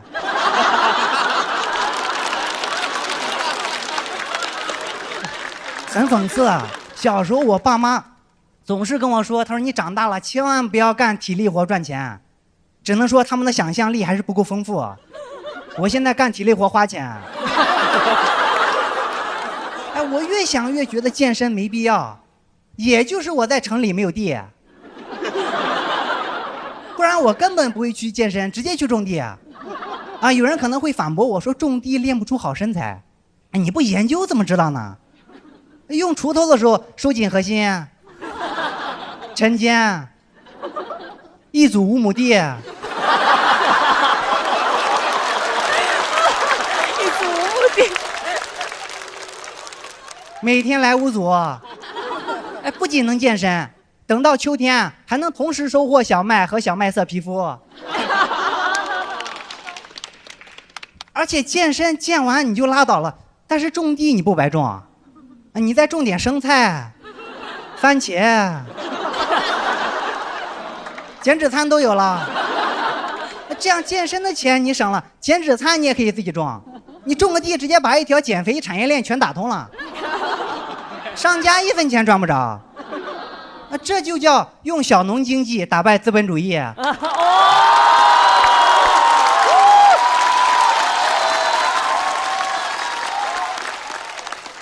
不过有一天健身完躺在床上，我突然感觉现在的自己很陌生。我感觉现在在做的事都是在背一次以前的自己。以前我就想多吃饭，现在能多吃了，我却在减肥。我还办健身卡。去年我刚在节目上吐槽给我推销健身卡的小哥，怪不得我脸那么胖呢，都是被自己打肿的。感觉这些经历就像是我做的一场梦。去年我还吐槽给我推销健身的，今年我主动开始健身，果然人生如梦，梦都是反的。哎，既然梦都是反的，那我下一个段子主题已经定了，我要好好吐槽一下上海的别墅有多难买。讲到这，感谢各位，感谢各位。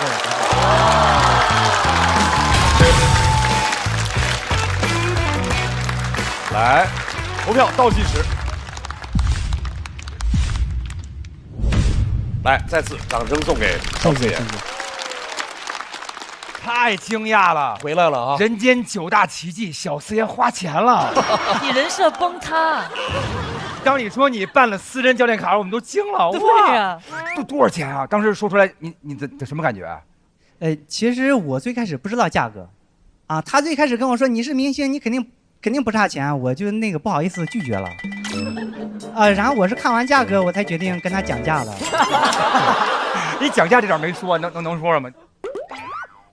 他以为我很火，然后我想跟他讲价，我说我今年刚上节目，但是在教练听来，就是我刚上节目的意思，可能就是我就想要这种当红小生啊，我可能就小四爷就是天才，在我心目中，我就感觉小四爷总能眼睛看到那些非常神奇的地方，对吧？就是你说那个天赋跟天才这个区别就在于，好像那天赋就大家一块瞄准一个都能看见的这个靶子。你能比别人先打到，但是小四爷能看见的是别人根本看不见，也不知道那还有靶子，他居然往那儿打。对，而且小四爷这一点太厉害了，很厉害。他随便任何一件事情，他都可以挖得非常深，然后把底都挖出来。所以是你的所有的素材都是源源不断吗？你看到什么想到什么就立马可以变成你的素材吗？素材是有很多，但是也不是每一个都能写好，因为每个素材其实它的潜力也是有限的嘛。对，有些素材可能。你挖的再深，也只能像一个勺子那么深啊！是木勺吗？对，还是那个看舌头那勺子压舌板。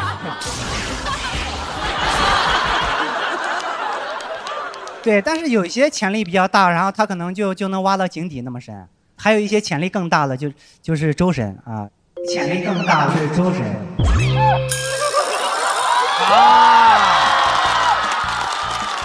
果然是这一年变化太大了，我学坏了，我跟你说，这话一出来，你背叛了队伍，变化太大了。上一场第一次跟你见面聊天，我感觉你要冲过来打我。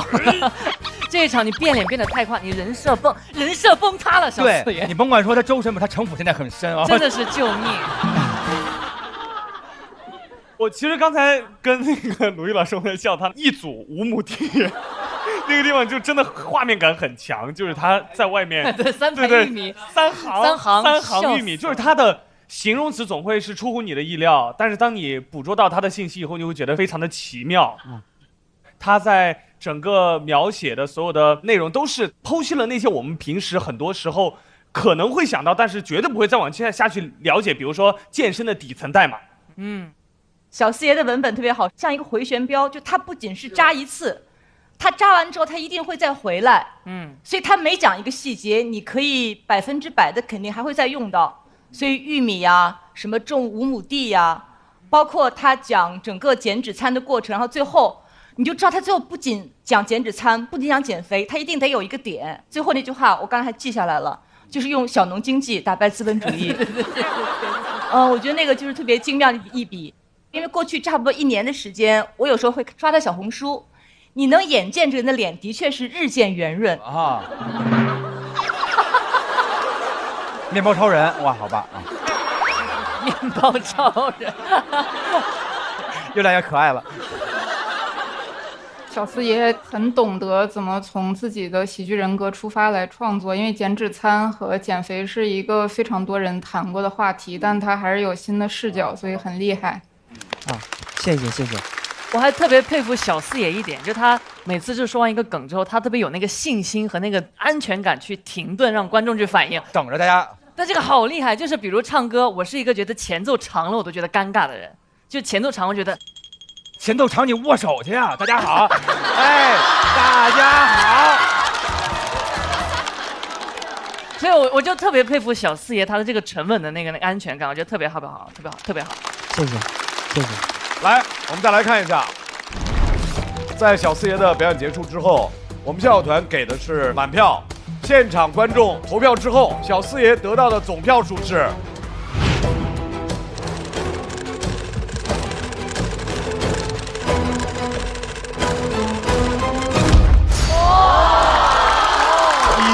9，也是不错的成绩。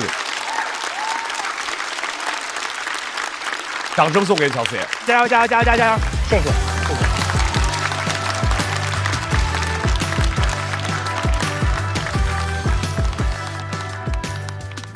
他段子里面，他经常会讲一些自己穷门抠门的事情，但其实我觉得他在生活中，起码在改稿这件事上，我觉得他是一个非常不吝啬的人。他就是一个很好的人呀，就好到我有点没见过这么好的人，你知道吧？这里到这里很硬啊。对啊，我现在就觉得太硬了。对，这个前提完全歪掉了。你的前提你也没凸出来。四爷，我觉得我现场讲应该会挺凉的。不会啊，因为你第一句就破了呀。因为我俩本身关系就很好，虽然鲜为人知啊。我俩甚至还有一天晚上躺在床上聊到了5点。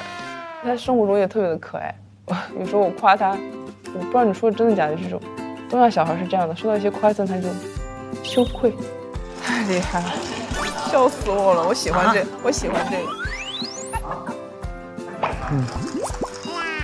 因为我的能力也没有说很厉害，就是希望能提供一些帮助。要是提供不了，有时候感觉也挺无能为力的。当然，如果他们有空的话，也可以帮帮我，我这些素材都得新写，我这些。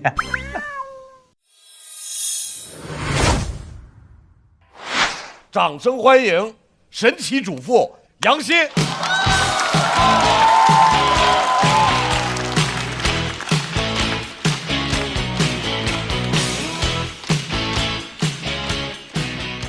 大家好，我是杨欣，我是一名家庭主妇。我跟老公认识2个半月就结婚了，婆婆为这个事情也不太高兴。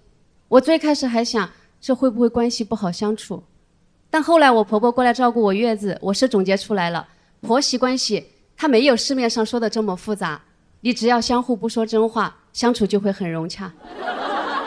但前提是不能有我这样的老公，因为他说话特别的直。我跟他是先领完证，然后回家见的家长。第一次见到我婆婆，他就说他头疼。我问我老公，你妈妈是不是身体哪里不舒服呀？他说没有，他就是单纯的不喜欢你。我以为他在跟我开玩笑，我说不对哟，阿姨有说他具体的是头疼，我们要不要去跟他买点药？他说真不用，他是看见你就头疼。我当时想给他把嘴巴缝起来。有一天我们正在吃饭，我老公突然间对他妈妈说，妈妈，我能不能给您提个意见，您以后跟别人说话的时候可不可以稍微委婉一点？就一个儿子跟母亲说话过于客气的语气，我只在电视里听到过，但人家的称呼是母后。可我婆婆却突然间炸了，她说我说别人什么了？我说别人什么了啊？我老公说算了妈妈，只当我没说。我婆婆说不行，你说呀你说呀。我当时心里也在想，你说呀，我也想听。她说算了妈妈，当着别人的面我不好说的。我婆婆反应也快，她说我说杨欣什么了？我说杨欣什么了？她说您今天早上给杨欣端早餐的时候说吃吧，吃了以后好骂死我。婆婆说天哪，这也叫说别人坏话呀？她说妈妈，最开始您不承认，给您点穿了之后，您又说这不叫坏话，这就没法扯了。我当时心里想，好尴尬。如果我的孩子这样跟我说，我是没办法应对了。但是我的婆婆，她给我展示了一条新的思路，她直接把桌子一拍，简直是娶了媳妇忘了娘。我心里在想，你们刚刚就这个话题吵得好好的，你把我扯进来干什么？我老公也不甘示弱，直接把碗往地上一摔，受不了了。婆婆说天哪，你居然给老子吃脑子。他说我没有称，他称了的。他肯定是情绪激动搞忘了，我在旁边听得非常清楚。然后他就开始痛哭，我婆婆这下就慌了，她说儿子你别哭，你才做完近视眼手术，你这样哭你眼睛会瞎的。我老公不理他，他说你别哭。他这样一吼，把我孩子给吼醒来了。他说妈妈给你跪下好不好？我老公看见了之后说妈妈我求求你们不要闹了，行不行？我给您跪下。他们就开始对跪。我哪里见过这种场面，我当时人都要吓晕了，但是我不敢晕啊，因为他们3个人虽然各哭各的，但都哭得非常的投入。我要是一晕了就没人管小孩了。他说你别哭了，妈妈去死好不好？他那个语气我模仿不来，但是里面带着一丝威胁，我的死是你哭造成的。他就去砸墙，他砸了2到3下，我数着的。我分析那个力度应该也不是很疼，但是他补了一句哎呀之后，就顺着那个床躺地上去了。我老公突然间从地上弹起来说，老婆打120。婆婆也从地上弹起来了，别打，打了我骂死他们。第2天一早，婆婆像往常一样推门而入，把我和我老公吓得从床上弹坐起来。她说，我想通了，我在这里影响了你们2个人的关系，我决定回老家。我当时心里那个雀跃呀。他说让他爸爸来照顾他，我天有他了。我连忙在被子里掐我老公大腿，我老公说不用，他自己能照顾好自己。我当时心里想 beautiful answer。 婆婆回去之后，我把孩子绑在腰间拖地都非常的开心，但是没开心到几天，他们又打电话过来闹，主题仍然是娶了媳妇忘了娘。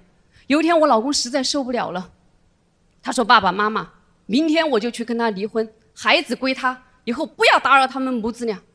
我觉得我老公好霸气。挂了电话之后，我说算了算了，你跟我说实话，你们家到底能不能照顾好这个孩子？如果能，孩子就给你，因为像你这种家庭以后不会有女人愿意跟你生孩子的。我走，他说你要走，带我一起走。我说你说的这么浪漫干什么？谁带这么大个拖油瓶？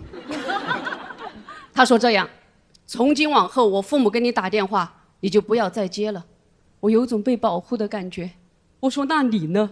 他说我也不接。我们一直坚持到过年才回去。回去之后，这个事情在我心里都有阴影了。我害怕到他妈妈给我盛的饭我都不敢吃，我偷偷的跟我老公换掉。我想你把你儿子吃坏，你总要把解药拿出来吧。晚上睡觉我也不敢，我说我好害怕。他说不会的，他们只是窝里横。我说现在不就在你窝里吗？他说你放心，他们不敢对外人怎样。我说啊，我还是外人呐。第2天就得回我们家了，他妈妈又开始不高兴，又哭了，还是说他娶了媳妇忘了娘。我心里想，这么多亲戚怎么收场啊？我没想到我老公这么老实的性格，他当着一屋子亲戚人的面对他爸爸妈妈说，爸爸妈妈，这是我第一次也是最后一次跟你们说这样的话。从小你们就喜欢搞我，虽然我知道你们是错的，但是我都忍了，因为我是你们的儿子。结婚之后你们还是搞我，我也忍了，因为我是你们的儿子。但是现在你们要搞他就不行，因为他是我老婆。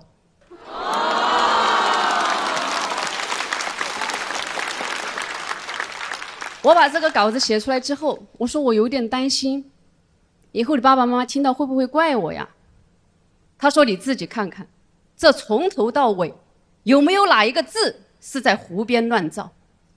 我当时心里想，好大一个不孝子。But I like。谢谢大家，我是杨希。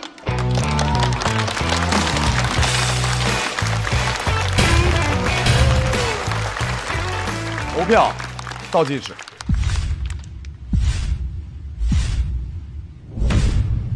来，再次掌声送给杨欣，谢谢。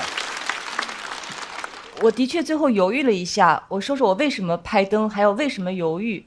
犹豫的原因是，那种感觉很奇妙，特别像你误入到一个人家，碰到这家人在吵架，我走又走不开，躲又躲不了，就很尴尬的目睹全程，因为它很真实。其实杨欣在整场他的文本和表演难度是很高的，全程是用对话，而且是3个人对话来推进。他中间很多时候像是一个旁观者、第三者在解说的一个身份，像串场一样的，所以是有难度的。那口气最后没有释放出来，但最后我为什么要拍？因为第一它有难度，第二我认为它有意义。为什么有意义？托斯托耶夫斯基说的有一句话我印象非常深，他说我们在讲真理的时候是需要幽默、讽刺和嘲讽，因为我们需要把真理的这个苦药丸让它变得甜蜜一点。此处真理可以变成生活的真相。我特别愿意鼓励这样的尝试，因为这是杨欣的生活。你不能够允许一个人只能够讲最完美的、最所谓先进的、最符合我们当下那种爽文的故事在这儿被讲述。我觉得杨欣很勇敢，他做这个尝试，而且很有难度。你的内容很有画面感。对，小刚老师看着特别投入。对，好喜欢。因为就是生活里面的各种各样的琐碎嘛。对，就是有家庭的人，包括我们。就是我们周围有各种各样的朋友，大家也都会日常生活当中都会议论，什么样的家庭都有，相处方式都有，所以欣欣这段特别有画面感，自己讲完之后感觉怎么样？我其实早就把这些东西消化了，那应该是我没有传递清楚，家里不像这么凄惨的。我当时跟别人讲的时候，别人都在笑，我的闺蜜听我讲这个事情的时候，差点把锅都烧穿了。我就想把这个快乐带到现场来，但一定是我自己讲变形了。我也认同鲁豫老师刚才说的，就杨欣姐这个身份一上来说自己家庭主妇，其实是比较难于创作的，因为现在大家都在有一种更向往的生活形态，所以当你诉说自己的困难的时候，有时候会让别人想，那如果是你自己选择的，为什么又要跟我们抱怨呢？但我想每一种就是演员只要呈现自己的生活，这个声音就是应该被允许存在的，不然我们和欺负他的人又有什么区别呢？我也看过一个电影吧，它是我的喜剧女神缇娜费主演的，它讲的是一个女战地记者的真实经历。然后他们就发现当地的村民取水是很困难的，就只能由当地打扮非常保守的女性，到好几公里以外的井里去打一家人的生活用水回来。他们就为了帮助这些女性，所以在村子里面就打了一口井，然后很快这口井就被炸毁了。而且他们发现是由这些女性自己炸毁的，他们就不明白这是为什么。然后后来这个女战地记者采访就发现，当地女性在统治下是没有自由社交的权利的，所以去几公里外打水是他们社交的唯一机会。所以有时候当我们不理解别人的选择的时候，可能因为他们的生活里还有更大的苦衷，只是我们没有看到。谢谢，谢谢袅袅。也谢谢杨欣给我们带来的这段生活经历的分享。来，我们来看一下杨欣的表演结束之后，她得到的票数情况。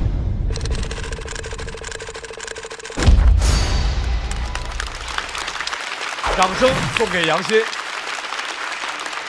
请回到自己的队伍，稍事休息。这本身就是我正在经历的生活。其实我相信很多跟我一样的人，他们也在经历这样的生活，但是他们没有一个机会去表达，因为我们大部分人面临的生活，它不可能像你看到的爽剧啊，或者是一些新闻里面的人物一样。我们目前遇到的大多数的困境，它没有这么糟糕，但是也确实不怎么美好。我本身就是一个非常普通的人，我希望我们普通的生活能够被看见。对，他在那里没有抱怨，他就是在平铺直叙的给你展现他眼中的这样的荒谬，但是他不说这是荒谬的，他给你演出来，让你自己品。我一定会坚持写我家庭主妇视角下的一些事情，然后我的创作方向也不会离开这个主题。晋级有实力，经得起大众点评。接下来让我们一起看一下本场的比赛情况。每个喜欢脱口秀的朋友都是最好的朋友，一场吸引朋友可见的脱口秀线下聚会正在为您准备。打开效果小程序，认证你的脱友身份，就可以参与脱友限定活动演出。更多脱口秀的老朋友正在线下演出，关注效果工厂公众号，第一时间获得演出资讯。感谢各位朋友的陪伴，感谢你们对所有脱口秀演员的支持。关注我们的下半场比赛，感谢各位，下周见。快乐不整虚的，咱的评价都是真的。感谢帮我们发现好去处的大众点评冠名播出。番茄是个宝，茄皇错不了。感谢约一颗阳光番茄在里面的茄皇联合赞助播出。颜值7克，鲜满10分。感谢颜值下降但鲜味爆表的海天博颜特约赞助播出。烟火气氛正好，可口可乐不能少。感谢一口畅爽，烧烤更有烟火气的可口可乐赞助播出。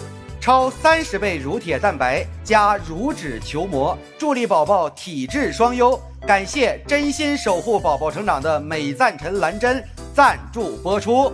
快乐信号满格，冲浪一路丝滑。感谢我的网络好搭子中国移动赞助播出。咔嚓咔嚓，一起脆翻天。本节目由美味酥脆、有料有趣的雀巢脆脆鲨赞助播出。第二赛段我们叫双擂之战，接下来让我们继续双擂之战的第2场擂台赛。我应该生在石器时代。 WHY？ 如果穿越回去，你可能是曹植呢。不仅在老家活到了120岁，你是怎么做到的？好像开辟了一个新的领域。他的技能是那个领域展开，最后我们都能到达我们想去的那个远方。听懂，掌声。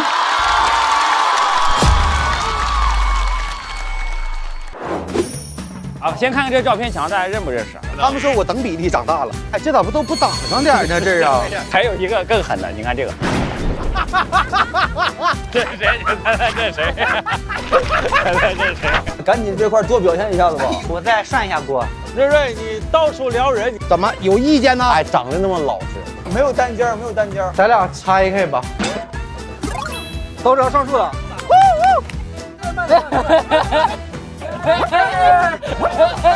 这里面内容是最好的。1、2、3，来！我上榜太快了！1、2、3、4。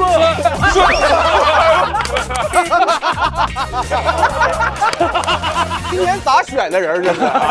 你这人就骂人都没事儿。实际的这个。餐巾纸是吗？我手给。好直男的礼物啊！这是一个，真的很想要。加给他，加给他。今天活动的主题是3个托人1排戏。我是北方人，南方人。诗玉在秦岭上住着呢，太年轻了。你爱说话，姐你可以说话。既又聋又哑。你看着我。我看不见。腾讯版图扩大了。杀死比赛。每个组里面隐藏了一个戏精朋友。就是你啊，就是我呀。保持怀疑。就是我们俩。所以就是你俩其中一个。我现在感觉咱3个没有一个是正派，咱3个都是卧底。快乐不整虚的，咱的评价都是真的。感谢帮我们发现好去处的大众点评冠名播出。番茄是个宝，茄皇错不了。感谢约一颗阳光番茄在里面的茄皇联合赞助播出。颜值7克，鲜满10分。感谢颜值下降但鲜味爆表的海天博颜特约赞助播出。可口可乐一升元汽水，快乐不卡顿。本节目由可口可乐行业赞助播出。乳铁蛋白加乳脂球膜，助力宝宝体质双优。感谢真心守护宝宝成长的美蛋臣蓝针赞助播出。好网络就选中国移动，本节目由指定产品中国移动赞助播出。咔嚓咔嚓，一起脆翻天，本节目由美味酥脆、有料有趣的雀巢脆脆鲨赞助播出。一场仅朋友可见的线下聚会即将开启，打开效果小程序即可参与限定活动。6月26日起，周5、周6中午12点正片更新，会员抢先看1周。每周1中午12点，脱友日记、大王洞的夏天、围观合宿生活。每周2中午12点，脱友好好玩公园，看脱口秀演员的游戏时间。还有遇见他们第2季即将回归，梁海源视频播客离场之后即将上线，朋友们请保持期待。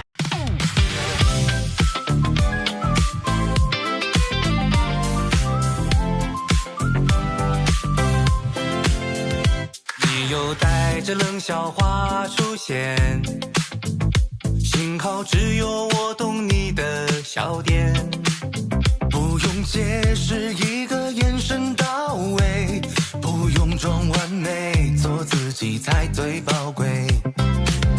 哦，拜托拜托，暂时忘掉一切，想记住你嘴角上扬瞬间，不用想明天，明天还很遥远，不知不觉要和你聊到凌晨3点。